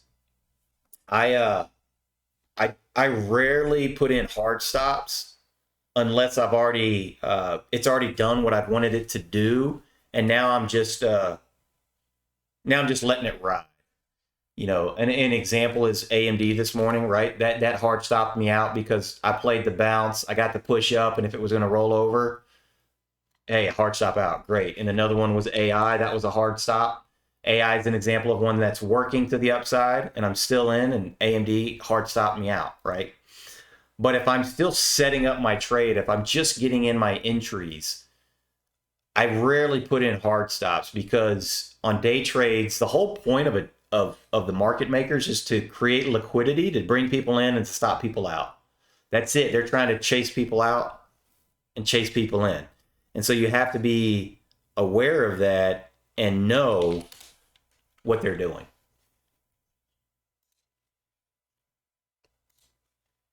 And so for Wolf, 63.50 was my stop. That's my stop, but I didn't have a hard stop. So if we would have broken down on this candle here, and it would have had an extension, I would have been one market ordering out and stopping out. But it didn't, and it just immediately went back up. So think of it like as what Nate says, that he doesn't watch the 1 minute chart because there's too many false signals. He watches the 5 minute chart though, right? Because if it breaks down on the 5 minute, it's legit. So this is how you can think of it, right? So let's look at a 5 minute chart. On a 5 minute chart, did we break and hold below 63.50? The answer is no. We went as low as 63.29, right? But it's just a false signal. So does that answer your question? How do you know when it's a stop out? How do you know, to add more? So do you remember, for me, my initial risk profile, when I set it up to begin with, the only time you should ever add more is when you've already planned on adding more. If you're adding more and you hadn't planned on it, you're trading off emotion. I told you at the beginning, I said, I'm leaving some ammo to add down around 63.50. That's how you know if it's okay to add and if it's not okay to add. And that's how you know when to stop out. Does that make sense?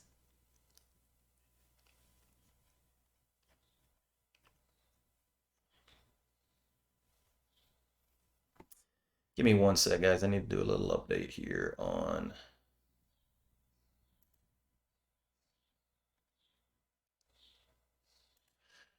I'm taking off some July calls on NVIDIA.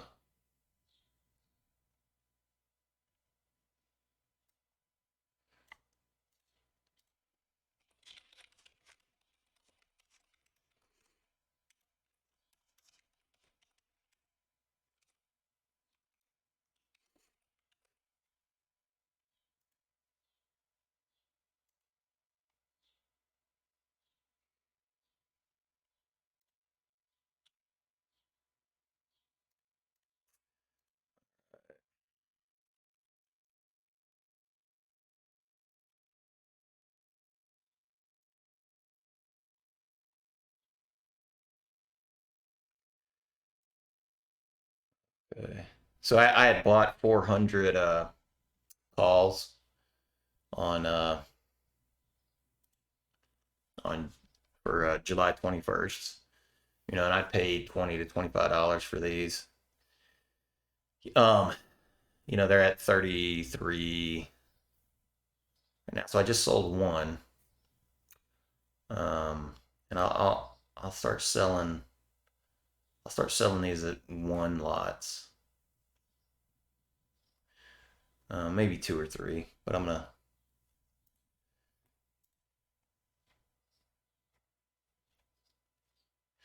Rivian filled this gap. Yeah, whenever Nate got in, I think. Yep, right there.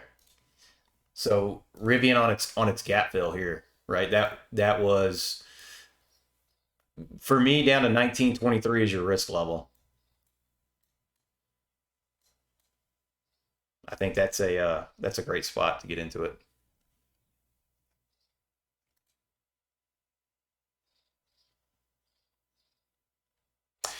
You have July 7th spread in NVIDIA currently underwater. Well, here, let's just check out NVIDIA then. I don't know what trade Nate's in or you guys are in, but to be quite frank with you, this chart looks beautiful. I mean, I'm loaded in NVIDIA, guys. I've got October 20th, 425 calls. I've got January 19, 2024. I'm sorry, October 20th, 2023, and then January 19th, 2024 calls. Like I'm pretty loaded up in NVIDIA. I mean, the chart still looks great. And what you have to ask yourself is, do you think we're going to be bullish in July? And if you think the answer is yes, the NVIDIA is great.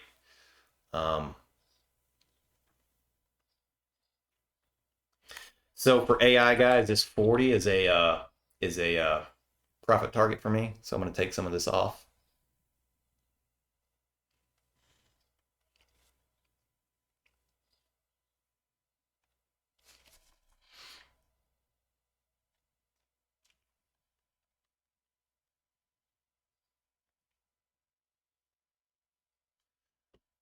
Okay. AI. Now, so an example of, hard stops, not hard stops, like AI has done what I've wanted it to do multiple times. And hard stop. So what I'm going to do on AI now, I don't want AI to drop below this level. I don't want it going below 38.60-ish. So I'm going to put a hard stop there. And if it stops me out, great, it stops me out. But I've made my money, and I'm just letting the rest of it ride.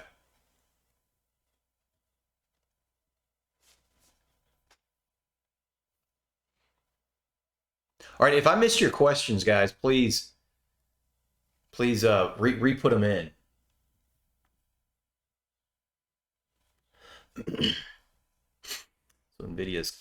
So NVIDIA's for me, again, this is the reason I'm selling some here, is we're starting to come up into this 431 resistance level. Give me a sec. I gotta change the screen.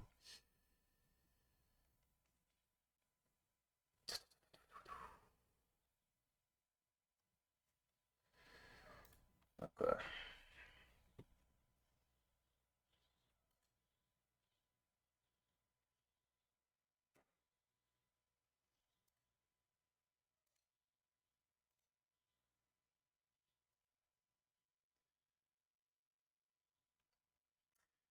Okay. Give me one sec.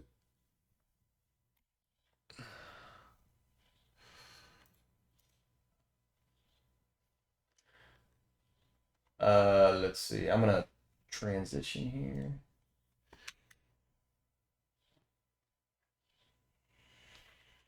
And then I'm going to maximize. So here, I want to kind of show you, since you guys have a position in NVIDIA, just how I read the chart of NVIDIA. Okay. Let's just do it fresh. Here, I'm gonna take all this off and do it fresh. I'm gonna put in the lines fresh. So just a lesson in VP real quick. These guys are starting to fight against who? Who's providing downward pressure on these people here, stopping the stock from going up? Who's doing that? Can you guys tell me?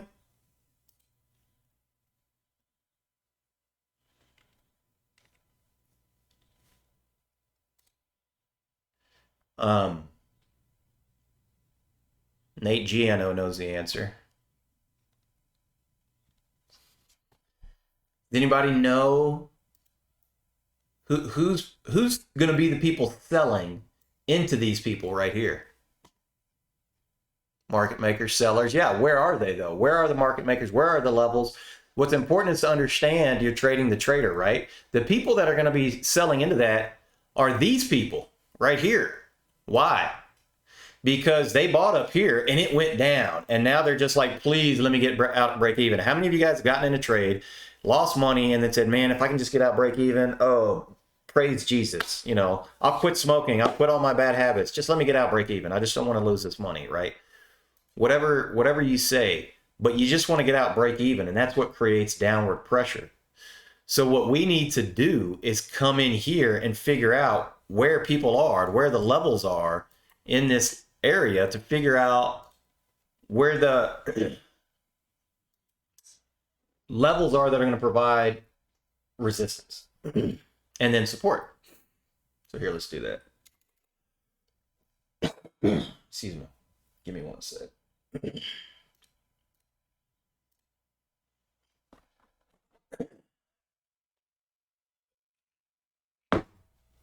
Sorry, I'm choking.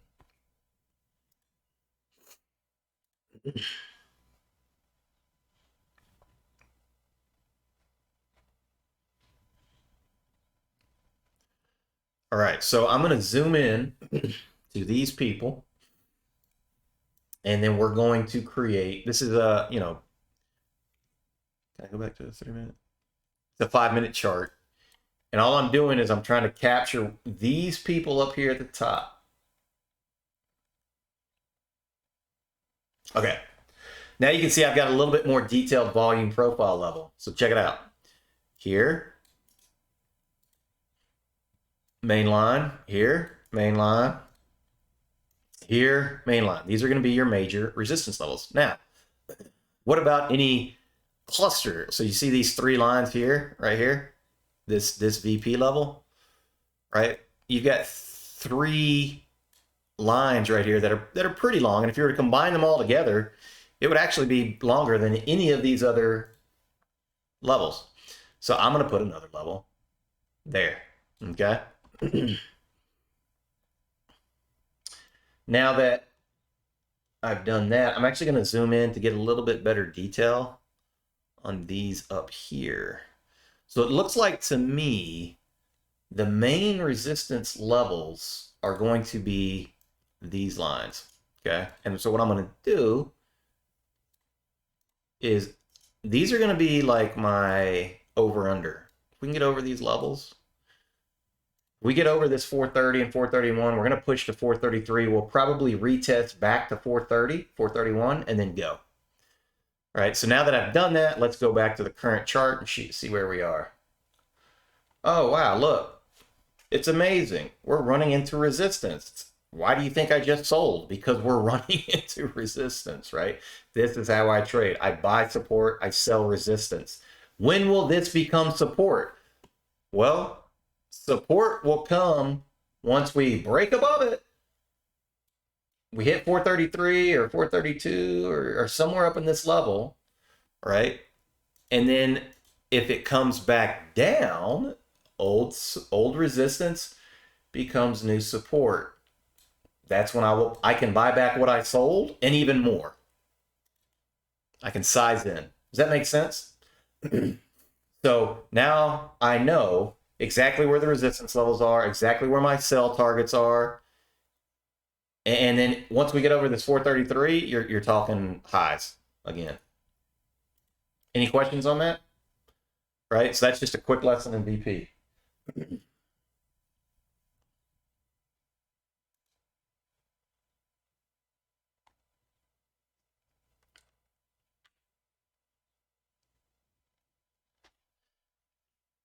Is that the squeeze? Don't Dynasty. I know. I haven't talked this much in a while. I've taken a break in the other things that I do, and my voice isn't used to it. The squeeze that Nate talks about, no, that's the TTM, the TTM squeeze. Here, I'll show you what that looks like.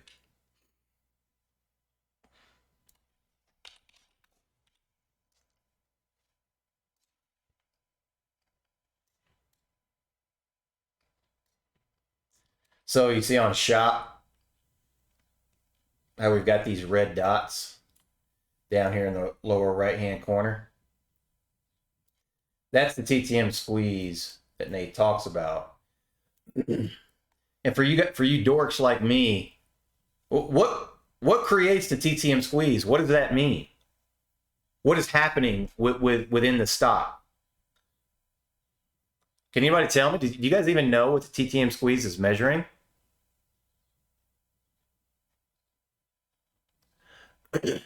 Oh, are you? You're reviewing it? Okay, perfect. Great. Nate's gonna go over that.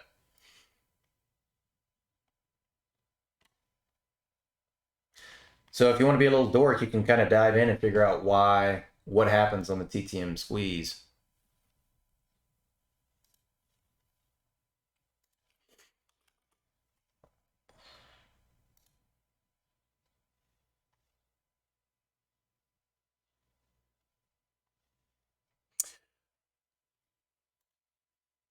Yeah, it has to do with the Keltner channels and the Bollinger Bands, and so you have to know what the Keltner channels measure and what the Bollinger Bands measures.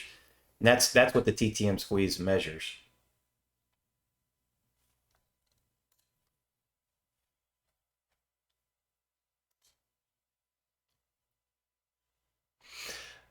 May CK. I don't use any pivots from anything Fibonacci. Sometimes I use Fibonacci, rarely, but the only thing I use is volume profile. That's it.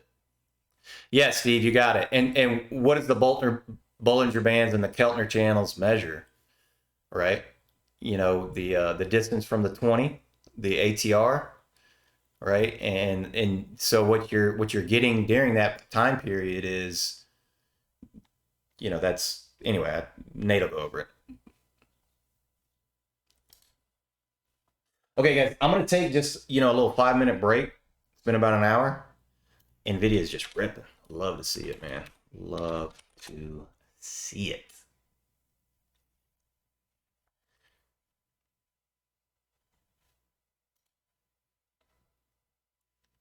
Okay.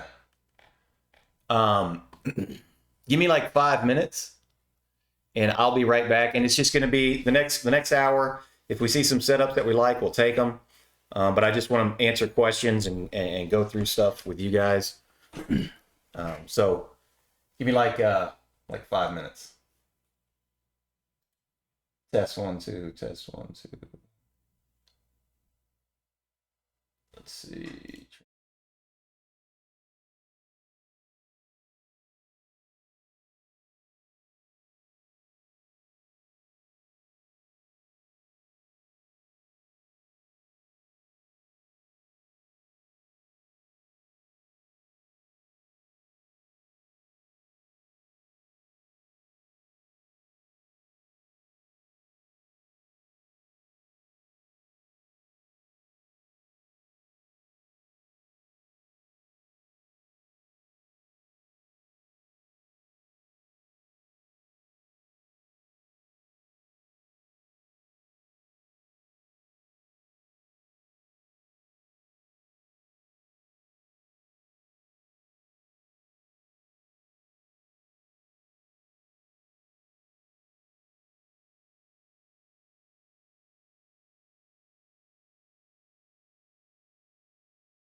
Okay, I'm back.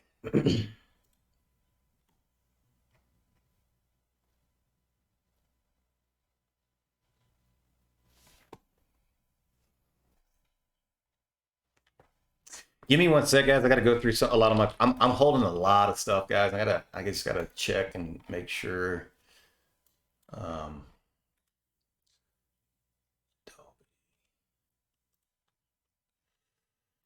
Man, Adobe, ooh, so nice. All right, AMD and CRM. Look at the CRM, man. This looks beautiful. Here we go. We're starting to try to break it out. Nice, nice. Come on. So in CRM, we're actually pushing up into it. Give me one sec. Um, so ideally now on CRM, you don't want us coming back below these people. Okay, CRM, check.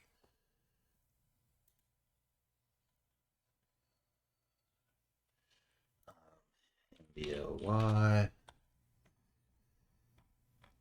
Yeah, I think we got room on MBLY still.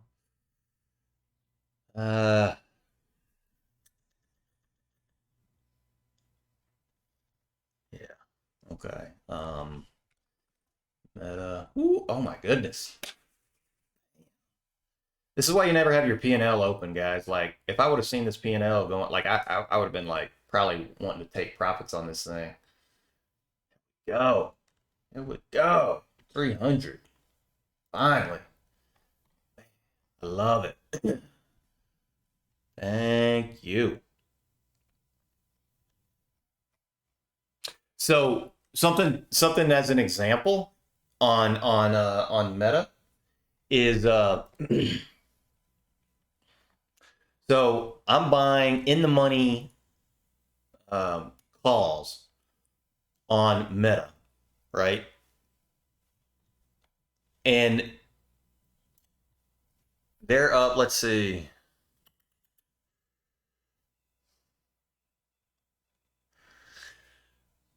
They're up about $10, right? So one option is up $10.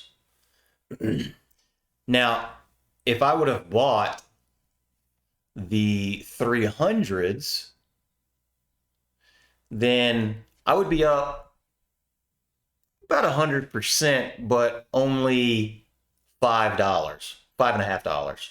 So this is what I'm talking about. You know, you guys are like, what options do you play? Why do you play them? For me, I can play in the money. Spy and Q is still breaking out. I love it. Um, and so, you know, I paid $15 for these options that are up $10. So that's, I'm not even up 100%, but I made more money on this option than whoever bought the 100% option that they made, you know, the $5 to $10 option. They only made $5-6. I made 10, but their percentage is better. So for me, that's why I play higher deltas, because I actually want to make the money. Does that make sense? I hope that makes sense. Man, I love this thing. I love it.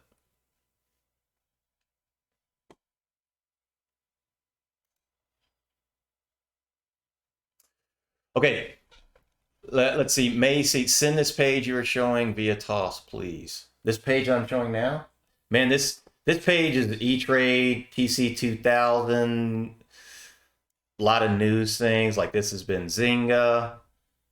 You know, I got all kinds of stuff. So it's not like I can send you all this stuff that you'll have a match to it, and you don't need to match me.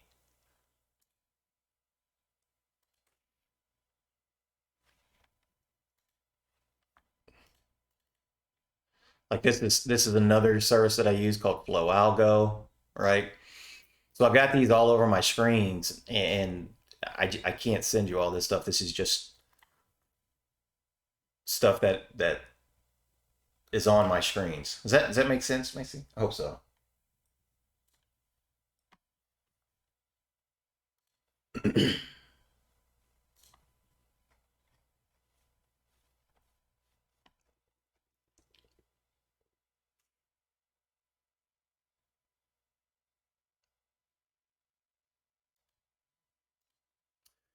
So what calls am I in on Meta? I'm in a lot. I'm in like August 18th, 280, 285 calls.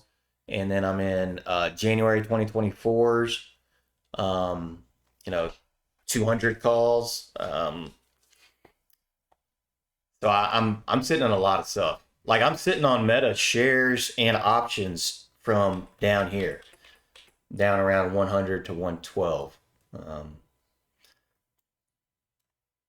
so, and this is something for you guys to understand. When you find value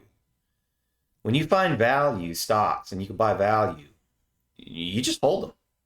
My goal for down here was literally, this is the other day when I was talking about understanding the range and that's how you make your money. This is my target. I'm holding for 320 to 322 down here. I want a triple on the shares. Can you imagine what the options look like? Right. So, what volume profile indicator do you use so that shows history of volume as you change the date? Volume shows current volume. Carrie, do you use TOS? Do you use Thinkorswim? AMAT, let's check it out. Yeah, AMAT looks real good up here. Which is interesting because MU is actually breaking down.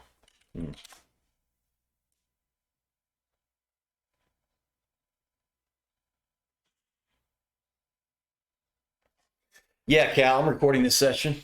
It's recorded. I gotta figure out how to get it to you. D-Man, what do you use Market Chameleon for? Angela, that's a loaded question. I use it for unusual options activity. I use it for earnings. I use it for dividends. I use it for a lot of stuff. I'll do a Market Chameleon training for you, Angela, if you want. Just show you everything that I use it for. Toby, you started to answer the question about. Oh, I'm sorry, Toby. That's my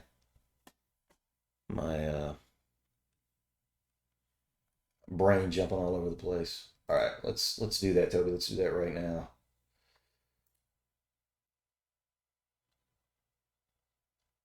So what I'm gonna do is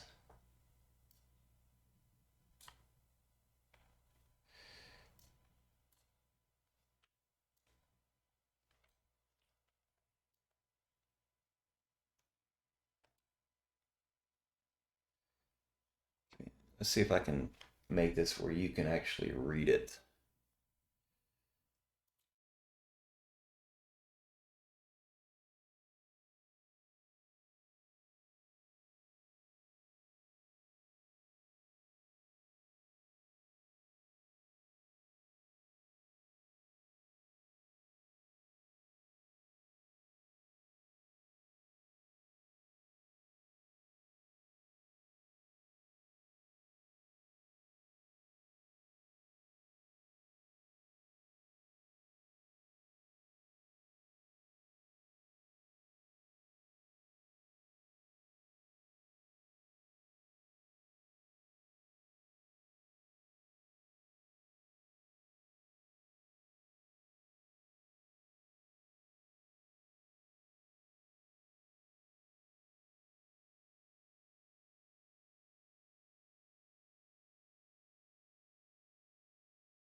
Okay, sorry about that, guys.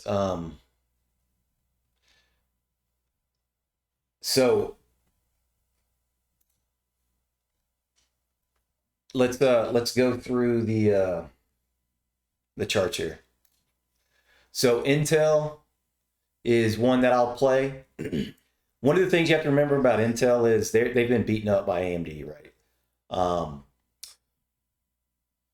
I think these guys are kind of a sleeping giant on AI. So I think they're going to be kind of up and down until earnings, and then they're going to forecast. I think they're going to have better than expected earnings, and I think they're going to. How am I saying this? I still don't think they're a great company, but for me, I'm willing to play them now to up through the next couple earnings to see if they can kind of turn the ship around. I guess is the best way to put it. So this is one that's relatively cheaper. JD is another one. Now remember, this is a China play, and if you think China is going to do well, JD's a good one to get into. Okay, I do think China is going to do well, and sure they're struggling, but they're still a great investment. They're discounted heavily. MBLY is a AI for cars for driving, right? So helping cars be self-driving cars. So I like playing MBLY. I'm currently in it. AI, I think you guys understand AI. It's a lower float, and we broke 40. So here we go. So this is why I'm holding this last 10% of the day trade here on AI. Roblox, I'm not a fan of Roblox myself, but it is a chart that I'll play and a company that I'll play under 50. Uber's another one. Uber they actually had pretty good earnings. Actually had really good earnings, the last earnings report. You can see it gapped up here and it's just gone up. So Uber is a cheaper one. ATI is another one. Metal fabrication. eBay is another one that's under 50 that I'll play. I'm not a huge fan of eBay, but I still play it. Docu is another one. ASO is another one. Then you start getting into the $60 ranges. Now, this is just my master watch list. Now, if you want to break it down and go through other things that I'm willing to play, like I'll play Frey. Frey's a battery company. Good news. Had news here. It's gapped up. FREY. If you want to do some due diligence into Frey, they're a cheap stock, right? It's only $9. Another one, ENVX. I am heavily invested in ENVX. A guy named Phil that I trade with, he showed me this stock, and the same guy that started ENPH started this company. And I've been a believer in ENPH since, $10-20. We went as high as 300, right? But he started this battery company. And so that's another one that I really, really like, ENVX. Riot, I'm currently in Riot. And, this is a Bitcoin name that I'll play. PLTR is another one, right? That I'll play under 30. Maybe this might be a little bit over your pay grade, but this is how do I explain this? If I tell you this is a India portfolio ETF, do you guys know what I'm talking about? Anyway, if you think India is going to be a great market, then this is something you could play. CBNA is another one you guys. Nate plays that all the time. DKNG is another one that I really like. So look, DKNG is back testing its breakout level here. I think this would be a great buy on DKNG right now. Like if I was Nate and I was putting out alerts or whatever, right now, I think right now is a good time to buy it. Letting it come down all the way to $25. You've got a daily TTM squeeze forming. But I would risk off of $25. So if you're going to buy 10 contracts or 1,000 shares, buy 100 to 200 right here, or 1 to 2 contracts, and let it come down into this 25 range before you load up.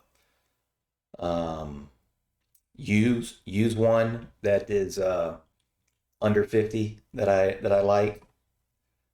So hope these are. I'm giving you a few ideas here. Now I'll jump to sector places like the EV sector, right? So I have a lot of smaller price EV, right?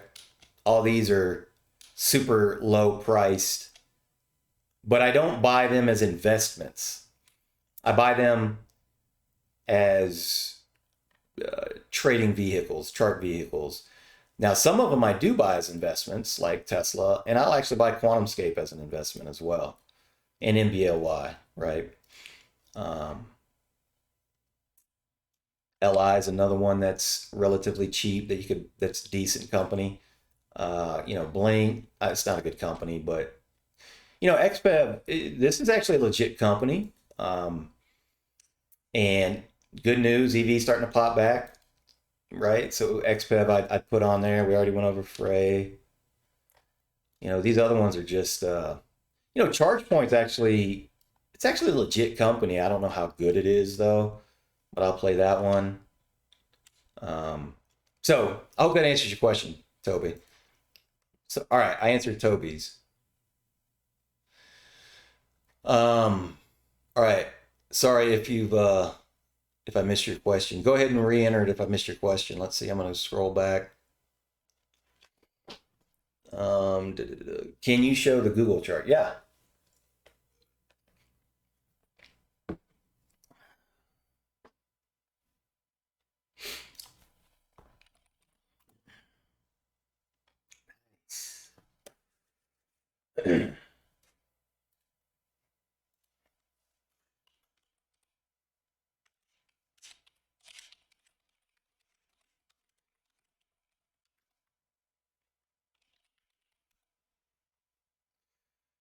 Yeah, this is nice. So for me, this is a sell point on Google.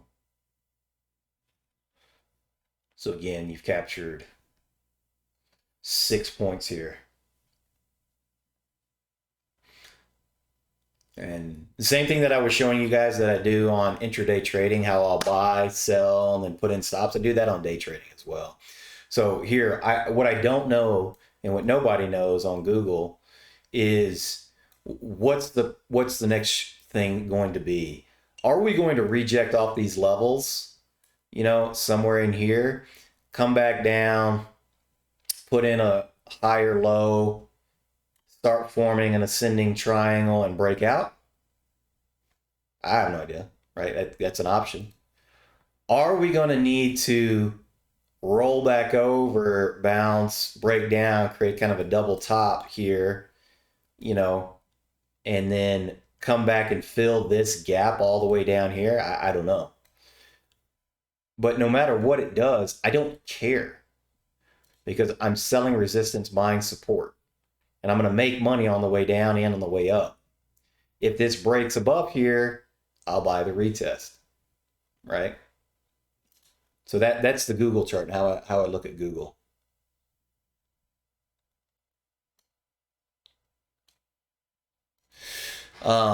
Yeah, thoughts on Oracle? So any semiconductor stock, in my opinion, is going to be a smart play to, buy on dips. The chart wise on Oracle, this thing just is screaming, fill the gap. In fact, I'm going to put in an alert, gap filling.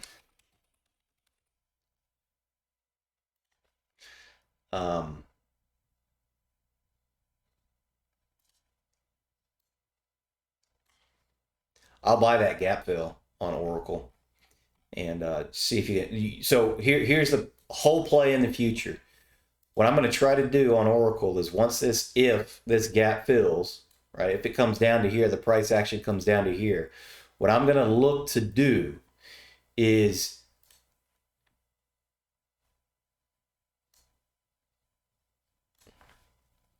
I'm going to look to take this, however it does it, I'm going to look to take this back to this level. So buy whatever, 1K, sell 500, right?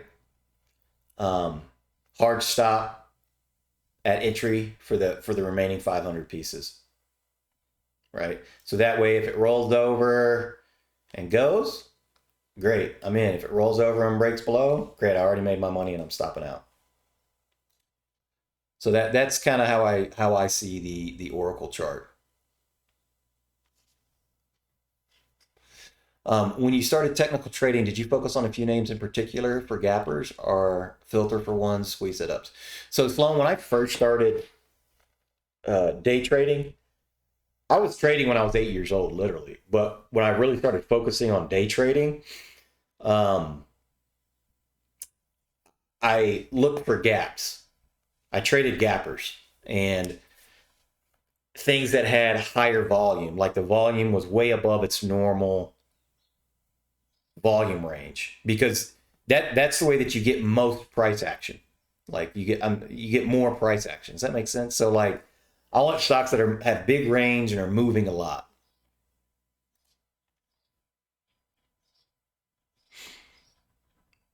Yeah, of course, of course. Um, TradingView use VRPP. Can you share? JC Dave, are you here? JC Dave, are you still here? You said share your volume profile settings.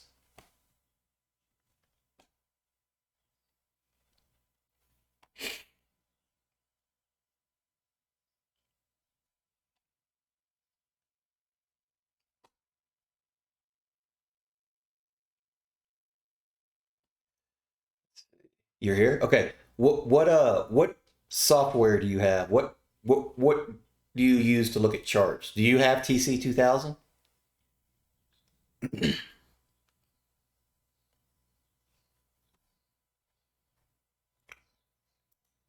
Okay, great. You're getting different volume bars on my chart. Here, I'll show you what to do. So here, let me just break it to something very simple.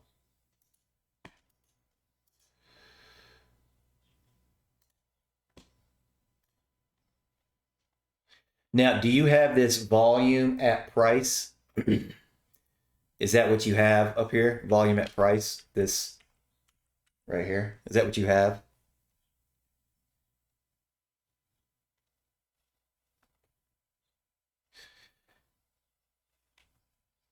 Yes. Okay.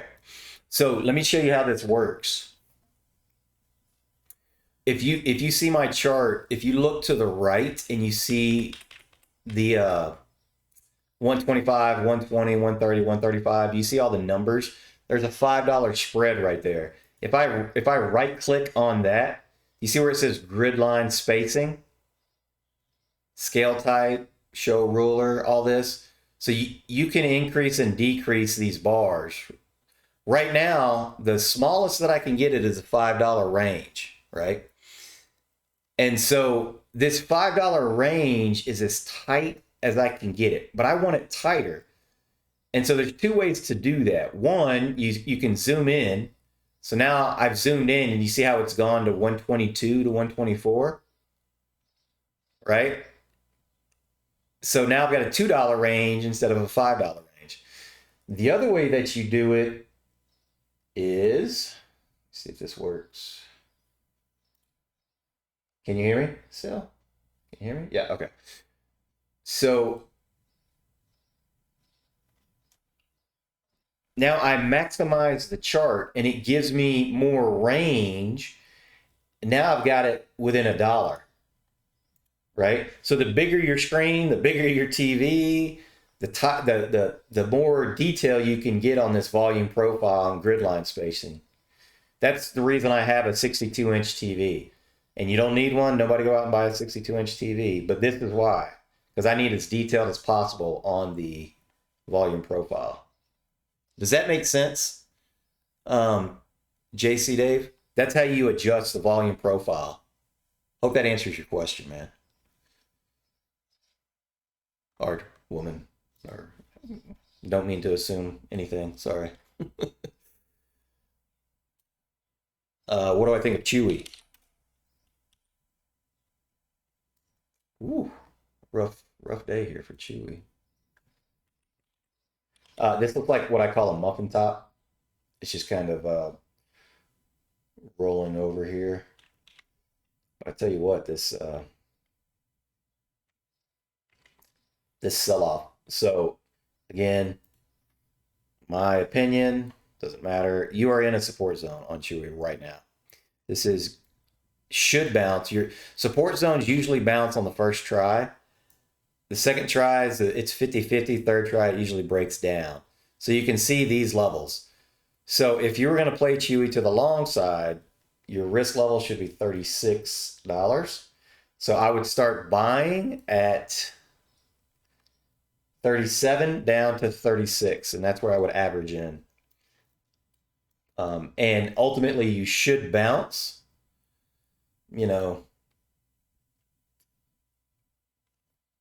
probably up to 37, and then high side of that bounce would be 38. And then you can do what I talk about, selling half and playing it, figuring out where they want to go. Does that make sense? That's the chart overall, like it doesn't look good. It looks like it's in a downtrend. It looks like it wants to roll over. But the speed at which we've gone down today into this support zone screams bounce to me. So I would think it's going to bounce off these levels and then create a little, what I would call a lower high. That's Chewy. Oh, okay. You're on. Okay, perfect. All right, guys. I'm going to jump off so Nate can jump on. And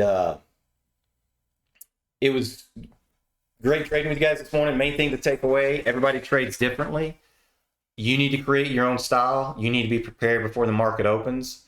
And I will talk to you guys later on today. I'm going to be doing a volume profile lesson. And we will learn about volume profile then.